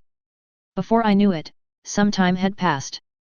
Gul'dan was kept by Zeris's side, and the Stonehenge tribe's orc warrior leader, Thorir, had recovered from his serious injuries under the shaman's treatment. After so long, he had almost recovered. During this time, Zeris has transformed it and Solar into dragon veins, turning them into his own people, and at the same time enhanced their combat effectiveness to facilitate their response to possible dangers. At this time, Zeris was still wandering in the cave. Ever since the 4-member exploration team fled into the depths of the forest, there has been no news of those people until now. Logically speaking, since those people would pass through his territory on their way there, his spider web maze should be the only way for them to come back, but there is no news of those people until now. It was fine at first, but after a long time, it's hard not to be suspicious. Could it be that those people have a teleportation scroll and went directly back to the Kingdom of Leyden? As soon as this idea came to mind, it was rejected by Zeris. The crafting process of a teleportation scroll is extremely complicated. It requires the mastery of certain space spells, and the production process consumes a lot of mental energy. Mages who can make teleportation scrolls are all outstanding masters. The Kingdom of Leyden may not even have enough of such precious teleportation scrolls, and it is impossible for it to allocate a few mid-level people to master them. If it's not a teleportation scroll, then why? Did they die on the way? That shouldn't be the case. With their strength and a fully armed wizard, they shouldn't have died on the way. It's impossible that they died in the flame nest, right? While Zeris was thinking, an application for a mind link came in, and the applicant was Solar. As soon as the call was connected, Solar's voice rang in my mind. "Lord True Dragon, several human adventurers have come to the Rock Tribe. What should I do now?" Putting aside his thoughts about the 4 people, Zeris pondered for a moment and issued an order. First, treat the group of human adventurers well and keep them for one night. The next day, tell them about the existence of the spider web forest and find a way to lure them in. I will arrange everything else. Solar on the other side didn't understand and seemed a little hesitant. "Master True Dragon, why do you do this? You don't understand. I have a plan, and you just have to do what I say." "Well, okay, I'll follow your orders, Master True Dragon." Zeris thought about it carefully again and asked, "Are there any gold coins in the tribe now?" Hearing this, Solar spread his hands, somewhat helpless. "Master True Dragon, all the gold coins of the Rock Tribe are with you." Hearing this, the red dragon scratched his head awkwardly, then turned to look at his pile of gold coins. "I see. Then you can do whatever you want." After leaving a few words, Zeris severed the mental link.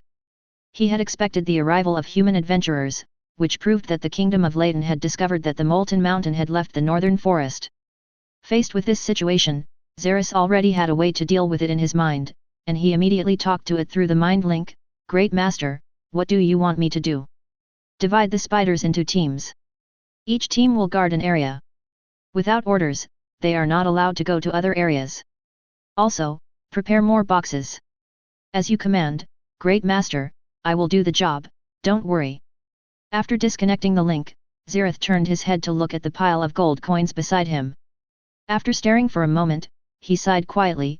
"Alas, you can't catch a wolf without sacrificing a child." On the other side, the orc warrior leader Thorir's mental connection with the Red Dragon was broken, and he was puzzled. Why did Lord Red Dragon ask me to treat those adventurers well?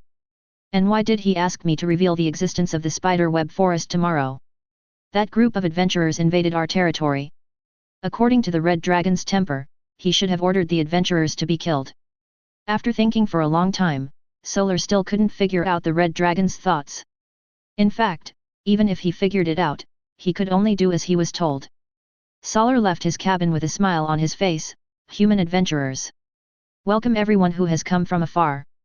I haven't seen a human in several years. P.S. Note, after this chapter, there will be several chapters that mainly describe the stories of human adventurers in the spiderweb forest. There are also red dragons in these chapters, but they appear less frequently. If you only want to read Red Dragon, you can quickly read to chapter 76, but I can't help you with some interesting plots or logical gaps. Chapter 66. There are several teams of adventurers who came to the Rock Tribe. They are all pioneers of the Adventurers Association, and they also want to prove to the world the safety of the Northern Plains. Of course, some of them were secretly arranged by King Clive. The adventurers were a little surprised by the warm welcome from the orc leader Thorir, but if they thought about it carefully, there was a reason for it. Orcs and humans are two different species, but these two species often come into contact. Some orc tribes maintain trade with humans for mutual benefit, some orcs regard humans as enemies and fight with each other. The Rock Tribe is an orc tribe with a very long heritage. This tribe is on good terms with humans and they take care of each other. Although the Rock Tribe is gradually declining, it still maintains contacts with humans. Adventurers who are a bit older may have fought alongside orcs from the Stone Tribe when they were young. Now, the warm welcome from the Rock Tribe is understandable. The orcs were generous and informal, and soon they became friends. Thorir also took out meat from the Rock Tribe to welcome the adventurers from afar. At night, a large bonfire was lit inside the Rock Tribe. Everyone sat around the bonfire, chatting and laughing happily. Some orcs and adventurers even danced around the bonfire together. The atmosphere was self-evident. In addition, there is the aroma of barbecue filling the air, which whets the adventurers' appetite. Although the orc tribe welcomed the adventurers, they did not give up their vigilance. One of the adventurers, the thief Kassa, looked around, then took out a silver needle from his pocket and secretly stabbed it into the barbecue while the orcs were not paying attention. This is not an ordinary silver needle, but a magic item that Kassa spent a lot of gold coins to buy, poison detection silver needle. In fact, this is more or less a magic item, although it is of the lowest level. This is because the silver needle was enchanted when it was forged. Toxin detection. As for the usage of silver needles, it is very simple. Just insert it into food. If the silver needle turns black, it proves that the food is poisonous. Don't underestimate this function. It is common for adventurers to wander in wilderness, forests, and other dangerous places, sleeping in the open air and having no food to eat. Therefore, adventurers must ensure that they can fill their stomachs and have enough energy to deal with various possible dangers or challenges. Most adventurers don't have high-end gadgets like dimensional bags, so the dry food they carry is limited. If they encounter a fruit of a plant or a bunch of mushrooms in the wild, how can they determine whether the food contains toxins? At this time, the importance of silver needles comes into play. There are many kinds of plants in the forest, and it is difficult to distinguish them. Having silver needles can avoid poisoning and death from eating something by mistake to the greatest extent. It also takes up little space and is easy to carry. Some people may say that brightly colored mushrooms are poisonous. Adventurers certainly know this little bit of knowledge that is circulated among ordinary people. But in fact, the little knowledge passed down by word of mouth only applies to the outermost part of the forest, because ordinary people can only explore to the outermost part of the forest at most. In the middle and deep parts of the forest, some mushrooms are poisonous, even extremely poisonous, even if they are not brightly colored. These mushrooms are deliberately disguised as non-toxic in order to attract animals to eat them. After eating them, the animals will die from the poison on the spot, and the mushrooms will use the corpses of the poisoned animals as nutrients and grow rapidly. Some spellcasters have even studied these mushrooms intentionally, spending hundreds of mice on experiments and compiling a mushroom encyclopedia. Kassa pulled out a silver needle from the barbecue. The silver needle was as pure white as before, which proved that the orcs did not poison it. Only then did Kassa open her mouth and start eating boldly. It's never wrong to be careful. Most careless adventurers have become dead souls. Kassa's teammate, Sai Mao, saw Kassa insert the silver needle into the barbecue and then pull it out. After a brief observation, he began to eat the meat with peace of mind. Sai Mao also felt relieved and took a bite of the barbecue. As for other adventurers, they naturally have their own ways of detecting poison, some of which are the same as Kassa did. As for why the drug test cannot be discovered, the reason is that it will arouse the resentment of the orc tribe. If the bold orcs knew that he was barbecuing for the adventurers and that they suspected him, they would probably rush over and beat up the poison detector immediately. As luck would have it, an adventurer was actually discovered by an orc when he was using a silver needle to test for poison. Fortunately, he was quick-witted and lied, "Orc brother, listen to me. This silver needle is used to sting holes. I think the barbecue is too hot. I'll sting a few more holes. Let the food breathe so it cools down faster. As the adventurer spoke, he pricked the barbecue a few more times with a silver needle and then gave the orc an awkward smile. When the other adventurers around heard these words, their faces turned dark. Who would believe such a far-fetched reason? This guy is dead. Sure enough, after hearing this, the orc looked at the adventurer with an even more solemn expression. Just as the adventurer's heart was pounding and he was trembling with fear, the orc scratched his head. So that's how it is. I have little education and knowledge, and I didn't know it was possible. The other adventurer's eyes widened. Oh my god, they actually believed this. The joyful atmosphere did not end with this little episode. On the contrary, after the adventurers knew that the orcs had not poisoned the animals, their relationship with the orcs became even more friendly. After the adventurers had enjoyed singing and dancing with the orcs, it was already late at night. As adventurers, it is very necessary to maintain sufficient energy to face more challenges, so most people have already gone to sleep. Kassa and Seimao also closed their eyes and rested. Chapter 67. In the early morning, the sound of birdsong was the first to be heard on the branches, and the adventurers woke up soon after. The rock tribe is just a transit station for adventures in the forest, and it is impossible for adventurers to stay here for long. As the adventurers left, the leader of the rock tribe, Solar, pointed deeper into the forest and warned them sternly, "Adventurers, I suggest you don't go that way." "Sir, why?" "Because there is a maze made of spider webs in that direction." Hearing this, Seimao nodded thoughtfully. "Master, is that maze dangerous?" This question confused Solar. Should he say it was dangerous or not? If we say it's dangerous, we're afraid that adventurers won't dare to go and ruin the Red Dragon's plan. If we say it's not dangerous, we're afraid that adventurers will feel cheated. After a brief hesitation, Solar decided to compromise. "That place, if you say it's not dangerous, then it's not dangerous. If you say it's dangerous, then it's dangerous." After a pause, perhaps because he was afraid that the adventurer would not believe him, Solar straightened his chest and began to make up the story with pride. "For me, it's certainly not too dangerous, but for ordinary people, it's very dangerous." The adventurer curled his lips upon hearing this, feeling speechless. What is the strength of the leader of the rock tribe? What is the strength of ordinary people? Ordinary people did not dare to go too deep into the forest, as a wolf in the forest might kill them.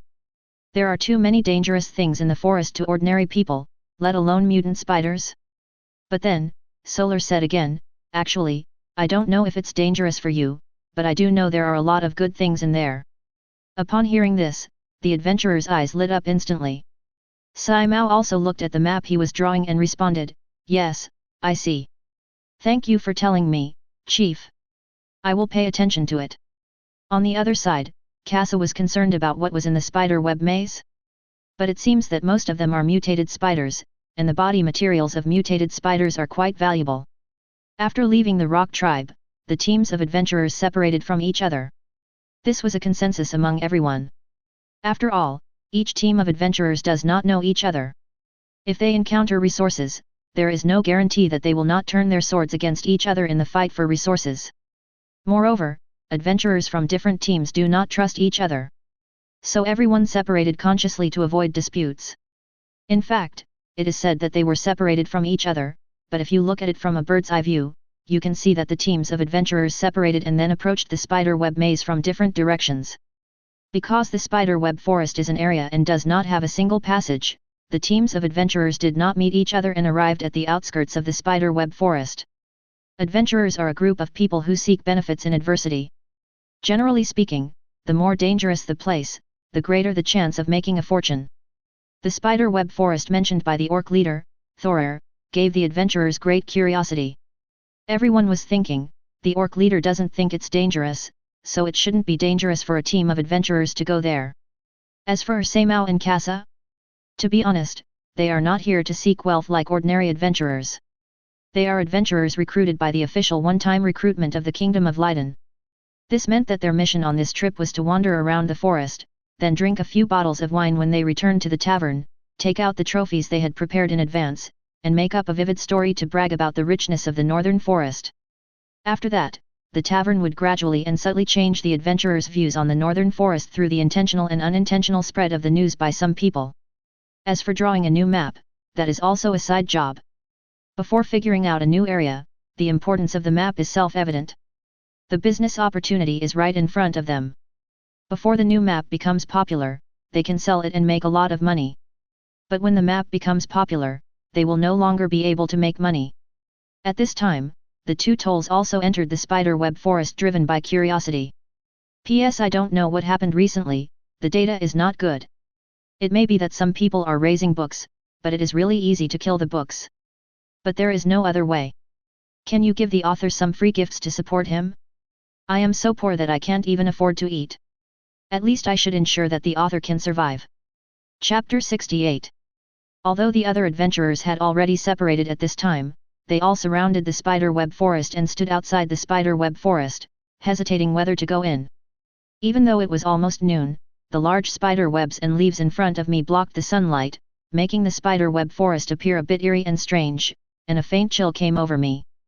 The first two people to enter the spider-web forest were Kassadin and Saimao. Saimao looked around with emotion, then picked up the unfinished map and began to draw, while Kassa stood vigilantly by the side. To be honest, when Kassa first stepped into this place, she heard the hissing sound of spiders in the distance. Even human adventurers do not have the low-light vision of gnolls or dragonmen. This is due to their own species and bloodline. Because the sunlight was blocked by the dense spider webs on the tall trees, Kassadin and Saimao's vision was also restricted at this time. As the two went deeper, they saw more and more animal carcasses hanging upside down on the spider web. Suddenly, the rustling sound of leaves came from a little distance away. Saimao and Kassa looked back and saw a dozen mutated spiders attacking them along the spider web. Kassa was startled and drew out the dagger from her waist. The next moment, her figure gradually became transparent and disappeared in the air. Saimao quickly put away the map, drew out the sword he carried with him and the shield behind him. There were two people, one a thief and the other a warrior, who were staring closely at the dozen or so mutated spiders that were attacking them. Generally speaking, a fully armed ordinary soldier is enough to fight two medium-sized mutated spiders. Both of them were entry-level professionals, and they were well prepared before coming to the northern forest, so it was obviously not difficult for them to deal with these mutated spiders. But Kassadin and Saimao did not dare to take these mutated spiders lightly. The reason was simple: no one wanted to be bitten by the mutated spiders and poisoned. Although both of them carried potions to treat poisoning, detoxification was a time-consuming process, especially in this unknown area full of spider webs. Kassa hid her body and disappeared from the eyes of the mutated spiders. There was no choice but for the dozen or so mutated spiders to pounce on Saimao. When the mutated spider pounced towards him, Saimao swung his sword and cut off the head of a mutated spider in front of him on the spot. Then he raised the shield in his left hand and knocked the other spider on the left away. The swiftness of the action could not completely stop the mutated spiders that were rushing towards him. At this moment, while the spear was being inserted, another mutated spider suddenly attacked from the right. Facing this mutated spider that was about to pounce on him, Saimao could even clearly see the spider's mouth parts opening and closing, trying to bite off a piece of flesh from his body. But Saimao was not panicked. On the contrary, he was calm and composed because he knew that his missing teammates had not abandoned him. Sure enough, just before the mutated spider was about to bite him, a dagger appeared silently in the air and pierced the mutated spider's head. Kassadin also revealed himself, drew out a dagger with his right hand and slashed it, and another mutated spider died in the northwest before it could touch the enemy. Saimao and Kassa smiled at each other. The tacit understanding between them was self-evident, but they did not have much interaction because the remaining mutated spiders were waiting for them to deal with. Without causing any trouble, the two of them cleaned up more than a dozen mutated spiders, and the remains of the spiders were scattered everywhere. Saimao breathed a sigh of relief. Phew, finally solved it. These spiders are quite troublesome, they almost bit me just now. Kassa also took a breath and picked up the severed head of a mutant spider beside her. Fortunately, these mutant spiders don't have very big brains. They just rush forward. After dealing with the mutated spider, the two explored the maze again. Of course, how could it be possible that only these dozen mutant spiders were disturbed by the two men in the spider web forest? Most of the mutant spiders were restrained by the order issued by the Red Dragon. Each team of spiders guards an area and cannot go to other areas under any circumstances. That's why Kassa and Saimao were able to deal with it so easily. However, there is a reason why the Red Dragon issued such a seemingly absurd order. After all, this is just the beginning, so of course we have to make things easier for the adventurers. If we go full throttle from the beginning and scare off the adventurers, then there will be very few adventurers coming to the spider web forest in the future. How lonely would that be? Chapter 69. At this time, other teams of adventurers also entered the forest one after another and encountered a group of mutated spiders similar to Kaze's spear. For a while, the battle between the adventurers and the mutated spiders unfolded in various places on the outskirts of the spider web forest. Fortunately, the number of mutated spiders attacking the adventurers was not large, and each team of adventurers dealt with the attacking spiders safely. After that was taken care of, they all explored different areas outside the spider web forest. This undoubtedly alarmed it, and it contacted Zeris through a mental contract. "Master, a lot of human adventurers suddenly came to our territory. These adventurers actually dared to invade the territory of the Great True Dragon. Do you want me to call those spider cubs to kill all the humans?" As he imagined, the Red Dragon's order for him to lead the mutated spiders to kill everyone did not appear. The Red Dragon Master seemed to not care about this matter at all, and his calm voice echoed in Itt's mind. There's no need to do this. Just sit back and watch, and follow my orders." After the Red Dragon said this, the atmosphere became silent. After a while, Zeris seemed to have thought of something and continued, "By the way, tell your group of spider cubs to be more restrained. I have a use for those humans. As long as they don't go near my cave, they can stay." What followed was the disconnection of the mental connection. Faced with the Red Dragon's strange orders, it became more and more confused. He scratched his head with a puzzled look on his face. Although he didn't understand the Red Dragon's intention, he had to obey the order, so he could only stay where he was. At this time, on the other side of the spider web forest, the adventurer was obviously still exploring the spider web forest. This spider web forest has been developed for several years and now covers a large area, like a large maze. The only things that have existed in the maze over the years are mutated spiders. This group of spiders only care about meat and turn a blind eye to various plant materials. They don't even recognize various plants at all. In addition, after the arrival of Molten Mountain, few intelligent creatures have set foot in this area, so this place is like an area that has not been developed for a long time, and is full of many rare herbs and materials. "Look! It's red grass." An adventurer stretched out his index finger and pointed at a clump of grass not far away with a look of surprise. This adventurer was a ranger. He originally used eagle eyes to guard against mutated spiders, but he unexpectedly discovered an unexpected surprise. The teammates looked in the direction he pointed, and sure enough, an unknown grass with yellow roots, red body, and serrated leaves is mixed among a bunch of weeds. Even though this bunch of weeds is not very eye-catching, it was still discovered by the sharp-eyed adventurers. "Oh my god, it really looks like red grass. You found such a hidden grass? You're awesome, bro. Let's go and take a look first." The team of adventurers looked around carefully, approached the clump of grass, and picked the one with a noticeable red top. The adventurer skillfully took out the encyclopedia of magical plants he carried with him, turned to the table of contents, found the page about red grass, and carefully compared the picture in the book with the grass in his hand. It really is red grass. What a pleasant surprise! Several adventurers also showed joy upon hearing this. Red grass usually grows in forests or grasses with high fire elements. In most cases, it is a special magical plant that grows at the foot of extinct volcanoes.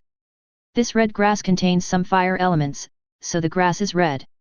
Fire element has always been an energy that plants hate, and there are very few plants that can absorb it into their bodies. So it can be seen how precious red grass is. The larger the red area, the purer the red grass is. And red grass is the main ingredient of Rage Potion. As for the Rage Potion, it has many uses. The Rage Potion can not only significantly increase the user's attack and speed, but also temporarily increase a portion of fire resistance, reduce the sense of pain, and resist some negative states such as confusion, drowsiness, poisoning, fear, and shock. Therefore, as the main ingredient of the Rage Potion, the value of red grass is self-evident. The adventurer looked at the red grass in his hand and was delighted. With this grass, at least he would not lose money on this trip. The northern forest is indeed the area where Molten Mountain Flame once lived. I didn't expect there would be red grass outside the forest. The team of adventurers were delighted and began to quietly pay attention to the various plants along the way. In fact, the appearance of red grass is not entirely due to the molten mountain fire. You should know that there is also a red dragon practicing fire magic in this area all year round, which invisibly increases the concentration of fire elements in the air. At the same time, on the other side of the spider web forest, Kassadin was standing on a branch to maintain her concealment, staring closely at a group of spiders in front of her. Of course, if they were just ordinary spiders, they would not attract Kassadin's attention, but this group of spiders were surrounding a huge, strong-limbed red spider. Looking at the red spider, Kassa spoke word by word, Flame Wolf Spider. Chapter 70. The fire wolf spider is not a common species. If Kassa had not taken tutoring courses on spiders, he might not have recognized it. This type of spider is usually a mutation and appears near volcanoes or magma with rich fire elements. Because its body is red, like flames, it is called the fire wolf spider. Kassa stared at the fire wolf spider, feeling somewhat shocked. She had not expected that the impact of the molten mountain fire had reached the outskirts of the forest. After a brief thought, she silently returned to the original path and reunited with Seimao. Kassadin, who has the ability to stealthily move, is undoubtedly the best person to scout the road conditions ahead. When Seimao saw Kassa coming back, he wondered, Kasha, how's it going ahead? Kasha thought for a moment, there is a group of spiders ahead, and there is a fire wolf spider among them. It looks like the leader of the spiders. Hearing this, Seimao opened his mouth wide, with a look of surprise on his face, Flame wolf spider. Kasha frowned, you also know about the flame wolf spider? No, I don't know. Then why do you have such an exaggerated expression? The name of the flame wolf spider tells you it's very high-end. Even though I don't understand it, I was shocked. Kassa rolled her eyes and ignored Seimao. It's hard to explain right now, but the materials on the flame wolf spider are very valuable. If you miss this opportunity, it will be hard to come across it again. Do you want to join me in making something big? Although Kassadin also wanted to make some money, on the one hand, she might not be able to defeat the group of mutated spiders alone, and on the other hand, she needed to take care of her companion's feelings. Without much hesitation, Seimao clenched his fists and seemed a little excited. After all, in addition to making money, adventurers are also quite curious about unknown things.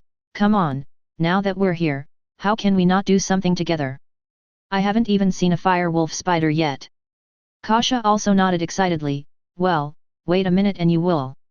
After simply assigning the tasks to the two, Kassadin hid himself while Seimao walked forward. Sure enough, after Seimao walked for a distance and turned a corner, a group of spiders appeared in his sight. The mutated spider in the center was sturdy and strong, with a body as bright red as flame. Flame wolf spider. The flame wolf spider was stronger and bigger than he had imagined. Although Seimao was a little surprised by this, he still remembered his plan with Kassadin. Seimao stood blatantly in front of the group of spiders and shouted at them with laughter, you bunch of stupid spiders, your grandpa is here. Come over here. After he finished speaking, he made an insulting gesture that was used throughout the world, and shook it with an arrogant expression. The spiders were attracted by the sound of Seimao and looked towards him, only to see Seimao raising his middle finger with a look of disdain on his face. This instantly angered the group of mutated spiders, and they hissed and pounced towards the spear. The provocation was successful, and Seimao ran away without caring about anything, while the mutated spiders were chasing closely behind him. A man in a group of spiders passed by the hidden Kassadin, and none of the spiders noticed the human standing beside them, invisible in the air. Kassa turned around and looked solemnly at the group of spiders that were chasing further and further away. Unexpectedly, there was no fire wolf spider among the group of spiders chasing Seimao. Kassa frowned, then felt relieved again. Since Seimao didn't know much about the flame wolf spider, they decided to have someone experienced like Kassa deal with the flame wolf spider, while Seimao would be responsible for cleaning up the other ordinary mutated spiders.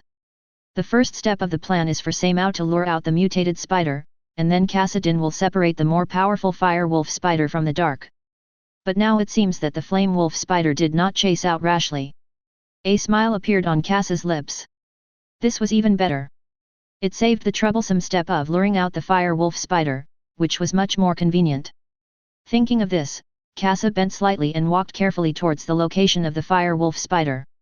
Chapter 71. Kassadin hid his body and walked like a cat without making any sound. He approached the fire wolf spider carefully without disturbing any grass or trees around him. For a lurking assassin-type profession like a thief, the key is to attack by surprise. As long as he could take advantage of the enemy's inattention, the thief would be able to appear behind the enemy and pierce the enemy's throat or heart with a critical strike. This would save him from a hard fight. Of course, Kassadin thought the same at this time. Flame spiders are different from ordinary spiders. Due to being in a place with a strong fire element for a long time, this group of spiders are huge in size, super strong, and extraordinary in strength. They can even use fire to attack. The flame wolf spider is such a typical example. An adult flame wolf spider has reached the beginner level of strength, which is enough to make Kassa, an adventurer who is also at the beginner level, use 100% of his energy to deal with it. As a thief, Kaisa's best method is naturally to sneak attack and win with one strike. This is also the most commonly used and favorite method for assassin-type professions. But Kassadin never expected that he would end up being exposed at his own feet. In the fire wolf spider's perception, although there was no one around, the spider silk was vibrating slowly, and the vibration point was getting closer and closer to itself. The flame wolf spider was puzzled. On the one hand, I trust that my spider web will not vibrate for no reason, but on the other hand, I am wondering why I can't see anything. In fact, with the mutated spider's intelligence, it could not understand what was happening in front of it. It wanted to go over to see what was going on, but it remembered the order given by its master, so it stood still. To be honest, if the owner hadn't given the order, this fire wolf spider would have rushed out and made the man who gave it the middle finger into food. Of course, from Kassadin's perspective, the reason why the flame wolf spider did not move was that it had not been discovered yet. She walked slowly towards the enemy with a dagger in her hand. The dagger shone with a cold light and was coated with green poison. This ensured that she could cause the greatest impact on the enemy even if she could not kill him with one blow. Kasha is getting closer. From the perspective of the flame wolf spider, the center of the vibration gradually entered its attack range. Suddenly, the fire wolf spider pounced towards Kassadin. The wolf spider's sudden and proactive attack surprised the concentrating Kassadin. Fortunately, Kassa had received professional training. Before she had time to think, she subconsciously rolled backwards and narrowly avoided the attack of the fire wolf spider.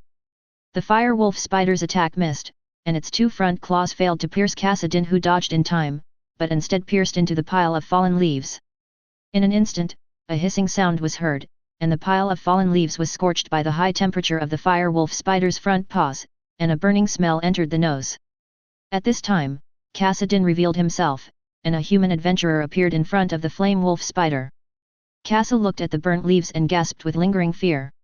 When the fire wolf spider saw Kassadin appear, it felt that it was being fooled. It hissed angrily and continued to pounce on her. But Kassadin was prepared this time. Unexpectedly, Kassadin did not roll backwards to dodge, but rolled forward, avoiding the attack just under the crotch of the flame wolf spider, and then appeared behind it when the flame wolf spider landed. Enhancement, armor break. Enhancement, sharp. The dagger became even colder in the blink of an eye. Kassa turned around suddenly and stabbed the dagger into the abdomen of the fire wolf spider. Only when she faced the flame wolf spider up close did she discover that there were actually dense scales on the wolf spider's abdomen and legs. Before she could react, the flame wolf spider didn't even turn around, but swept its hind legs across, hitting Kassadin directly and sweeping her away. After Kassadin flew backwards, the dagger was pulled out with it, and an unknown mixture of green and red blood gushed out of the wolf spider's abdomen. The fire wolf spider turned around and faced Kassa. The silk glands on its abdomen spewed out red spider silk. Its hind legs fiddled with the silk to sew up the wound on its abdomen. Kassa stood firm and stared at the fire wolf spider in front of her with a serious expression. Just now, when she stabbed deeply into the abdomen of the fire wolf spider, her palm was pierced by the hairs on its body. Now there were dense puncture holes on her palm, and her whole hand felt painfully burned by flames. But compared to this minor injury, the damage suffered by the flame wolf spider is undoubtedly greater. Although the attack was successful, Kassadin did not look optimistic. On the one hand, she did not expect that the fire wolf spider would use its own silk to mend the wound, and on the other hand, it was because of the fine scale patterns. Chapter 72. As far as she knew, the flame wolf spider should not have fine scale patterns on its body, but now these patterns actually appeared. Thinking about the patterns on the scales, Kassadin's expression became more complicated. This was not an ordinary fire spider. Organisms have special characteristics usually because they have other bloodlines besides their own. The fire wolf spider with scales in front of him is likely to have the blood of a dragon. The dragon's bloodline is abnormal and terrifying. The first thing Kassadin thought of was molten mountain flame. After all, she was in the northern plains, and molten mountain flame was a famous bloodline research master. She cursed inwardly, damn it. Could it be that the influence of the molten mountain fire has spread to this group of spiders? Of course, Kassadin didn't know that the fire wolf spider in front of her was not created by molten flame, but was the masterpiece of Zeris. This is not about Zeris and the spider, but another characteristic of the dragon, dragon breath. Any creature that has long-term contact with dragons from childhood to adulthood will unknowingly be contaminated by the dragon's breath, and the dense elemental energy around the dragon and the dragon's own breath will change the creature. When Zeris attacked the cave, there was an area inside the cave that was the hatching area for spider eggs. Zeris already knew the function of his dragon breath in the dragon heritage, so he kept all the spider eggs with him. Drip a few more drops of dragon blood, and break the blood into blood mist, which diffuses in the spider egg hatching area. After the spiders are hatched, they are naturally contaminated with the dragon's blood. By doing this, although the improvement in the creature's strength is not as significant as the exclusive one-on-one dragon vein transformation, it also has considerable benefits. The advantage is that it can affect more people and is more convenient, but it will take longer. After so many years, Zeris has only cultivated a batch of fire spiders. These fire spiders were obtained through mutation. 80% of the ordinary mutant spiders did not mutate, but were contaminated by the breath of the dragon and became more powerful. But compared to the usual mutation probability of less than 1 in 10,000, the probability of 20% is already very good. This is the result of Longway's intervention. The fire spiders fighting against Kassadin at this time are the result of the mutation of the 20% of spider eggs in the hatching area. As for these spiders that have grown up with the red dragon, their only master is the red dragon. Since there is a thin dragon blood in their bodies, Zeris has a natural suppression on this group of spiders. And stationing here was also the order given to them by the red dragon Zeris. Kassa looked at the fire spider in front of her solemnly. The arrow is on the string and has to be shot. Kassadin can only use his knowledge of the fire spiders from the book to help himself deal with it. But in fact, after several fights, Kassa gradually realized that although the dragon's breath changed the physical fitness of the fire spider, it still did not change its fighting style. Just like Cheng Yaojan's 3 axes, although the attacks are fierce and the moves are difficult to defend against, Cheng Yaojan only knows those 3 moves. As long as all 3 moves can be broken, then Cheng Yaojan will be helpless. At this time, the fire wolf spider was like Cheng Yaojan. Although its attack was fierce, it only used the same few tricks over and over again. This undoubtedly made Kassadin feel relieved. After all, she chose to fight the fire spider alone because she understood the attack method of this kind of spider and had studied how to deal with it. Since the fighting style has not changed, Kaisa is confident. After several fights, the fire spider had more and more wounds on its body, and it seemed extremely angry. The human in front of him was like a loach. She could dodge every attack of his with great skill, and then stab him with a dagger out of the blue. The fire spider hissed towards the sky, and the red hair on its body fell off and filled the air. Kasha was shocked. This is one of the most difficult things about the flame spider. This type of attack is called fire rain. The hairs on its body are not only sharp, but also have the burning effect of fire energy. If they fall densely on the body, the victim will feel the pain of being burned by flames. Chapter 73. But soon, Kassa calmed down. She had learned about this skill from a book a long time ago. If she couldn't deal with it, she wouldn't have come here to kill the fire wolf spider. She took out a bottle of medicine from the cowhide bag she carried with her, opened the stopper of the bottle without saying a word, and poured it into her mouth. This is exactly the high-quality rage potion that she bought with gold coins before coming to explore the northern forest. After taking the medicine, Kassa's face turned red, her heart beat faster, veins popped up like earthworms, and she exhaled white mist accompanied by heavy gasps. This bottle of high-quality rage potion was so effective that even the muscles on her body swelled. Her well-developed breasts turned into exaggerated pectoralis major muscles. After swallowing the rage potion for a few seconds, the assassin-type Kaisa with the right muscle lines turned into a violent female man with strong muscles. To be honest, Kassadin is not an ordinary-looking girl. On the contrary, she has short shoulder-length hair, a high nose bridge, and fair skin. She is definitely a beauty. And now, visual appreciation and visual impact appear on the same person. At this time, Cass's deep fear of the flame wolf spider was also filled with high fighting spirit. The pain perception was also reduced due to the effect of the rage potion.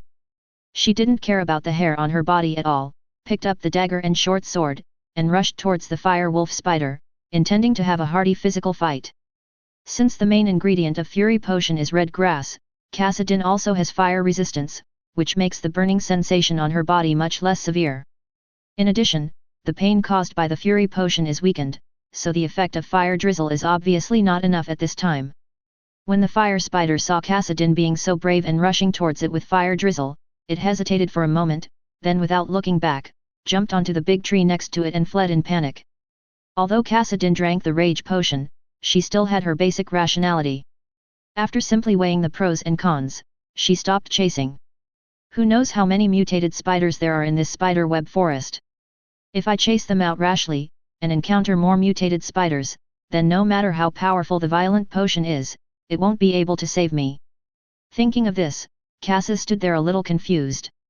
She suddenly felt a little aggrieved and actually sat there and started crying. Rage potion has such a great effect that it is naturally very valuable. As a special type of spider, the flame wolf spider has its own pride.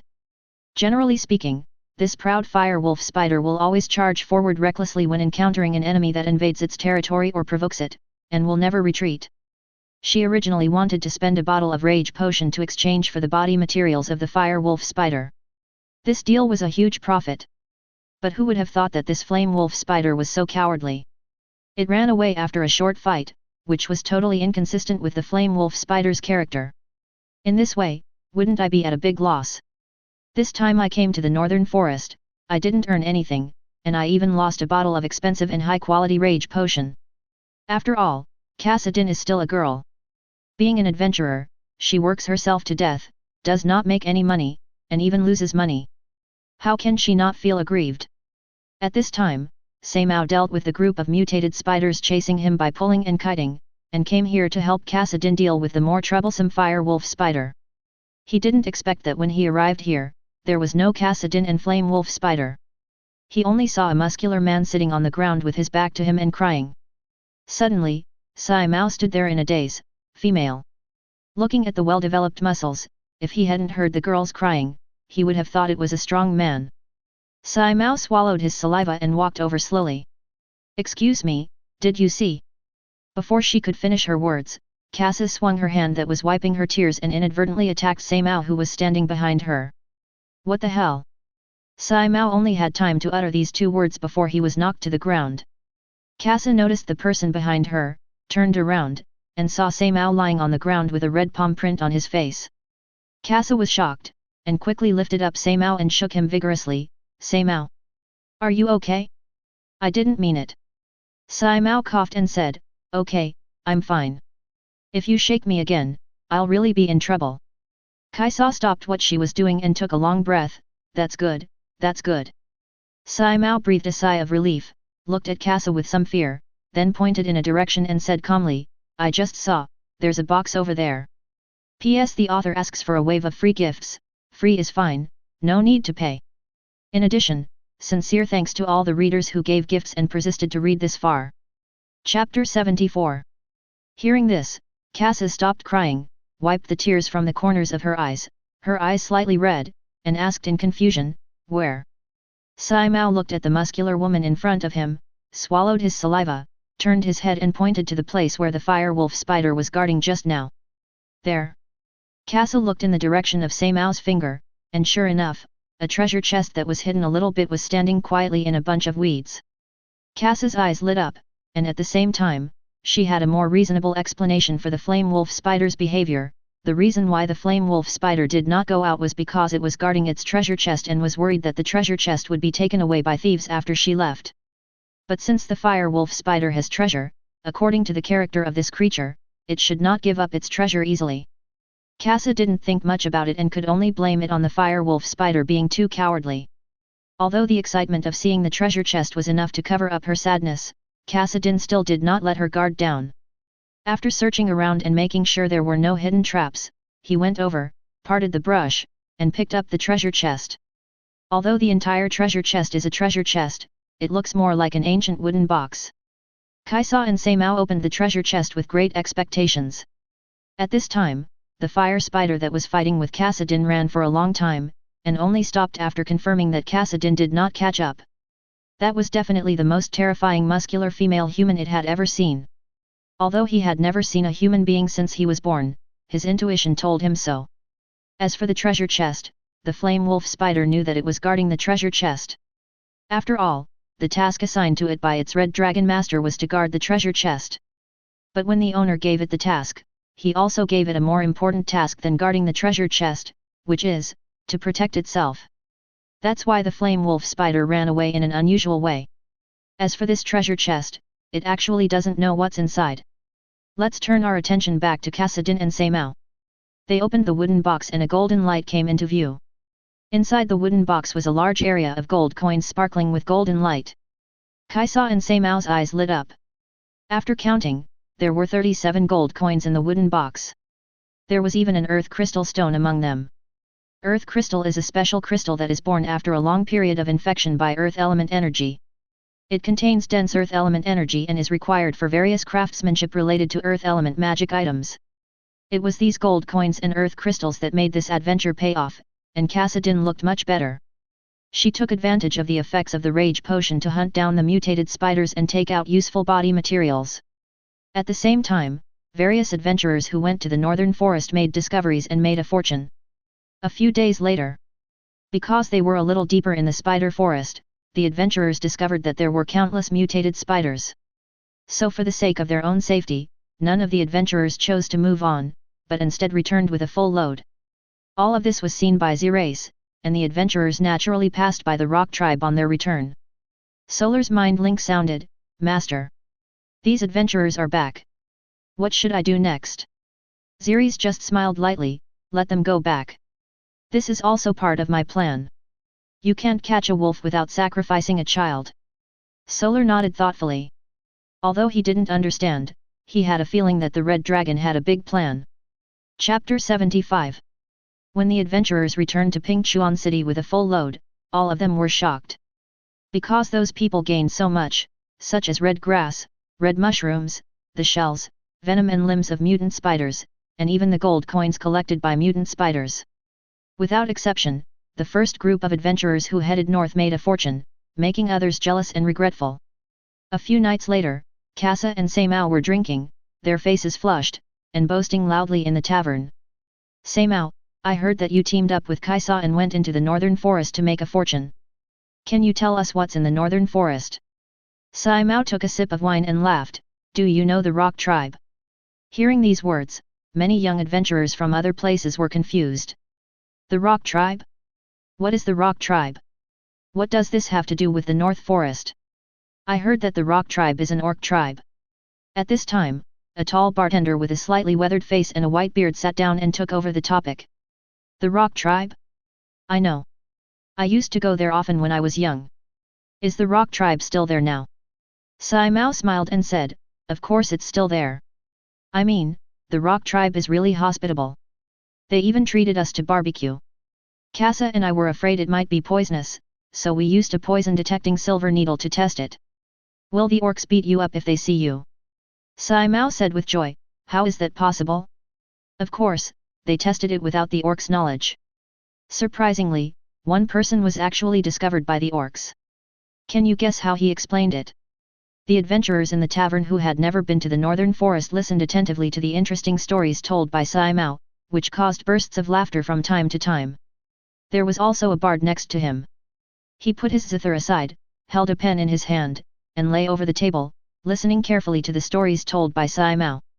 He quickly wrote down these interesting stories on a piece of white paper. When the tall bartender heard about the rock tribe, he silently reminisced in his heart. Many years ago, when the Adventurers Guild had not yet collapsed, the young man had adventured with the orcs of the rock tribe, and even became brothers with an orc boy who had great potential.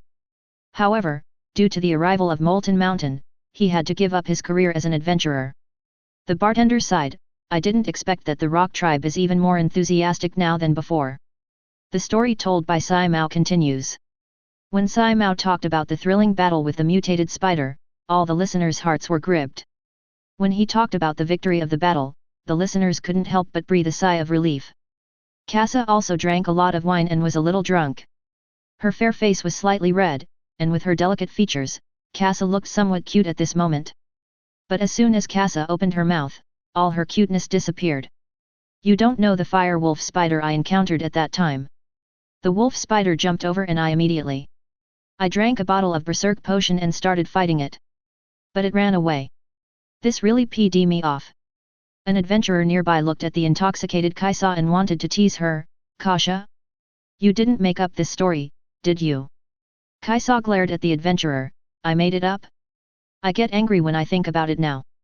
Come, let me show you if I made it up. As he spoke, he took out a small box. When he opened it, he saw that it was filled with scarlet needles. As soon as Sai Mao saw these scarlet needles, he knew the origin of this thing. Recalling the previous scene, Sai Mao swallowed his saliva and silently moved away from Casa. But the other adventurers didn't know what these needles were, and joked, Hey! Kasha! How come you have so many needles? Are you planning to knit a sweater like other women? Casa ignored this remark, grabbed the person who was mocking her, and picked up a needle to stab him. The adventurers present were all entry-level professionals, far stronger than ordinary people, so they naturally looked at a needle with disdain. The adventurer caught by Casa even stretched his face forward and pointed at his own face. Oh my, you still want to PK me with a needle? Women are women, how could I be afraid of a needle? Come on, PK me, come on, PK me here. Okay, I'll go right here. Casa stabbed with a needle, and a pig slaughtering scream was heard. Ah! Ouch! Ouch! Oh shit! Oh shit! It hurts and it's so hot. After the injection, without paying any attention to the victim who was writhing in pain, Casa curled her lips and spread her hands helplessly, with an innocent expression on her face. He was the one who wanted me to stab him in the face. It's none of my business. Sai Mao covered his face and laughed secretly. That's right, I have never seen such a request. His eyes were fixed on the arrogant adventurer. His entire face had turned red from being stabbed. Looking at his painful expression, it was as if his face was burned by flames. How could he not understand what was going on? It must be the problem with that scarlet needle. He pulled out the needle and his face looked much better, but he still looked miserable. When the whole tavern heard his shout, there was silence at first, and then it burst into even louder laughter. The tall bartender even imitated his arrogant voice, pointed at his own face, and deliberately used a strong man's delicate voice, Come on, stab me here. Imitation. The whole tavern burst into laughter again, and all the adventurers burst into laughter, vying to imitate, to see who imitated the funniest, and after the imitation, everyone would laugh together. Don't kill people, but destroy their hearts. The adventurer at this moment could no longer be arrogant, his face was red, and he didn't know if it was because of the effect of the scarlet needle or the teasing of the people around him. He felt so embarrassed that he fled from the tavern in shame. The pub was bustling with activity and the atmosphere reached a climax. Some adventurers are quite curious about this red needle. Kasha, what kind of needle is this? Casa smiled mysteriously. This is the hair of a fire wolf spider. When you get stung, you'll feel a burning pain.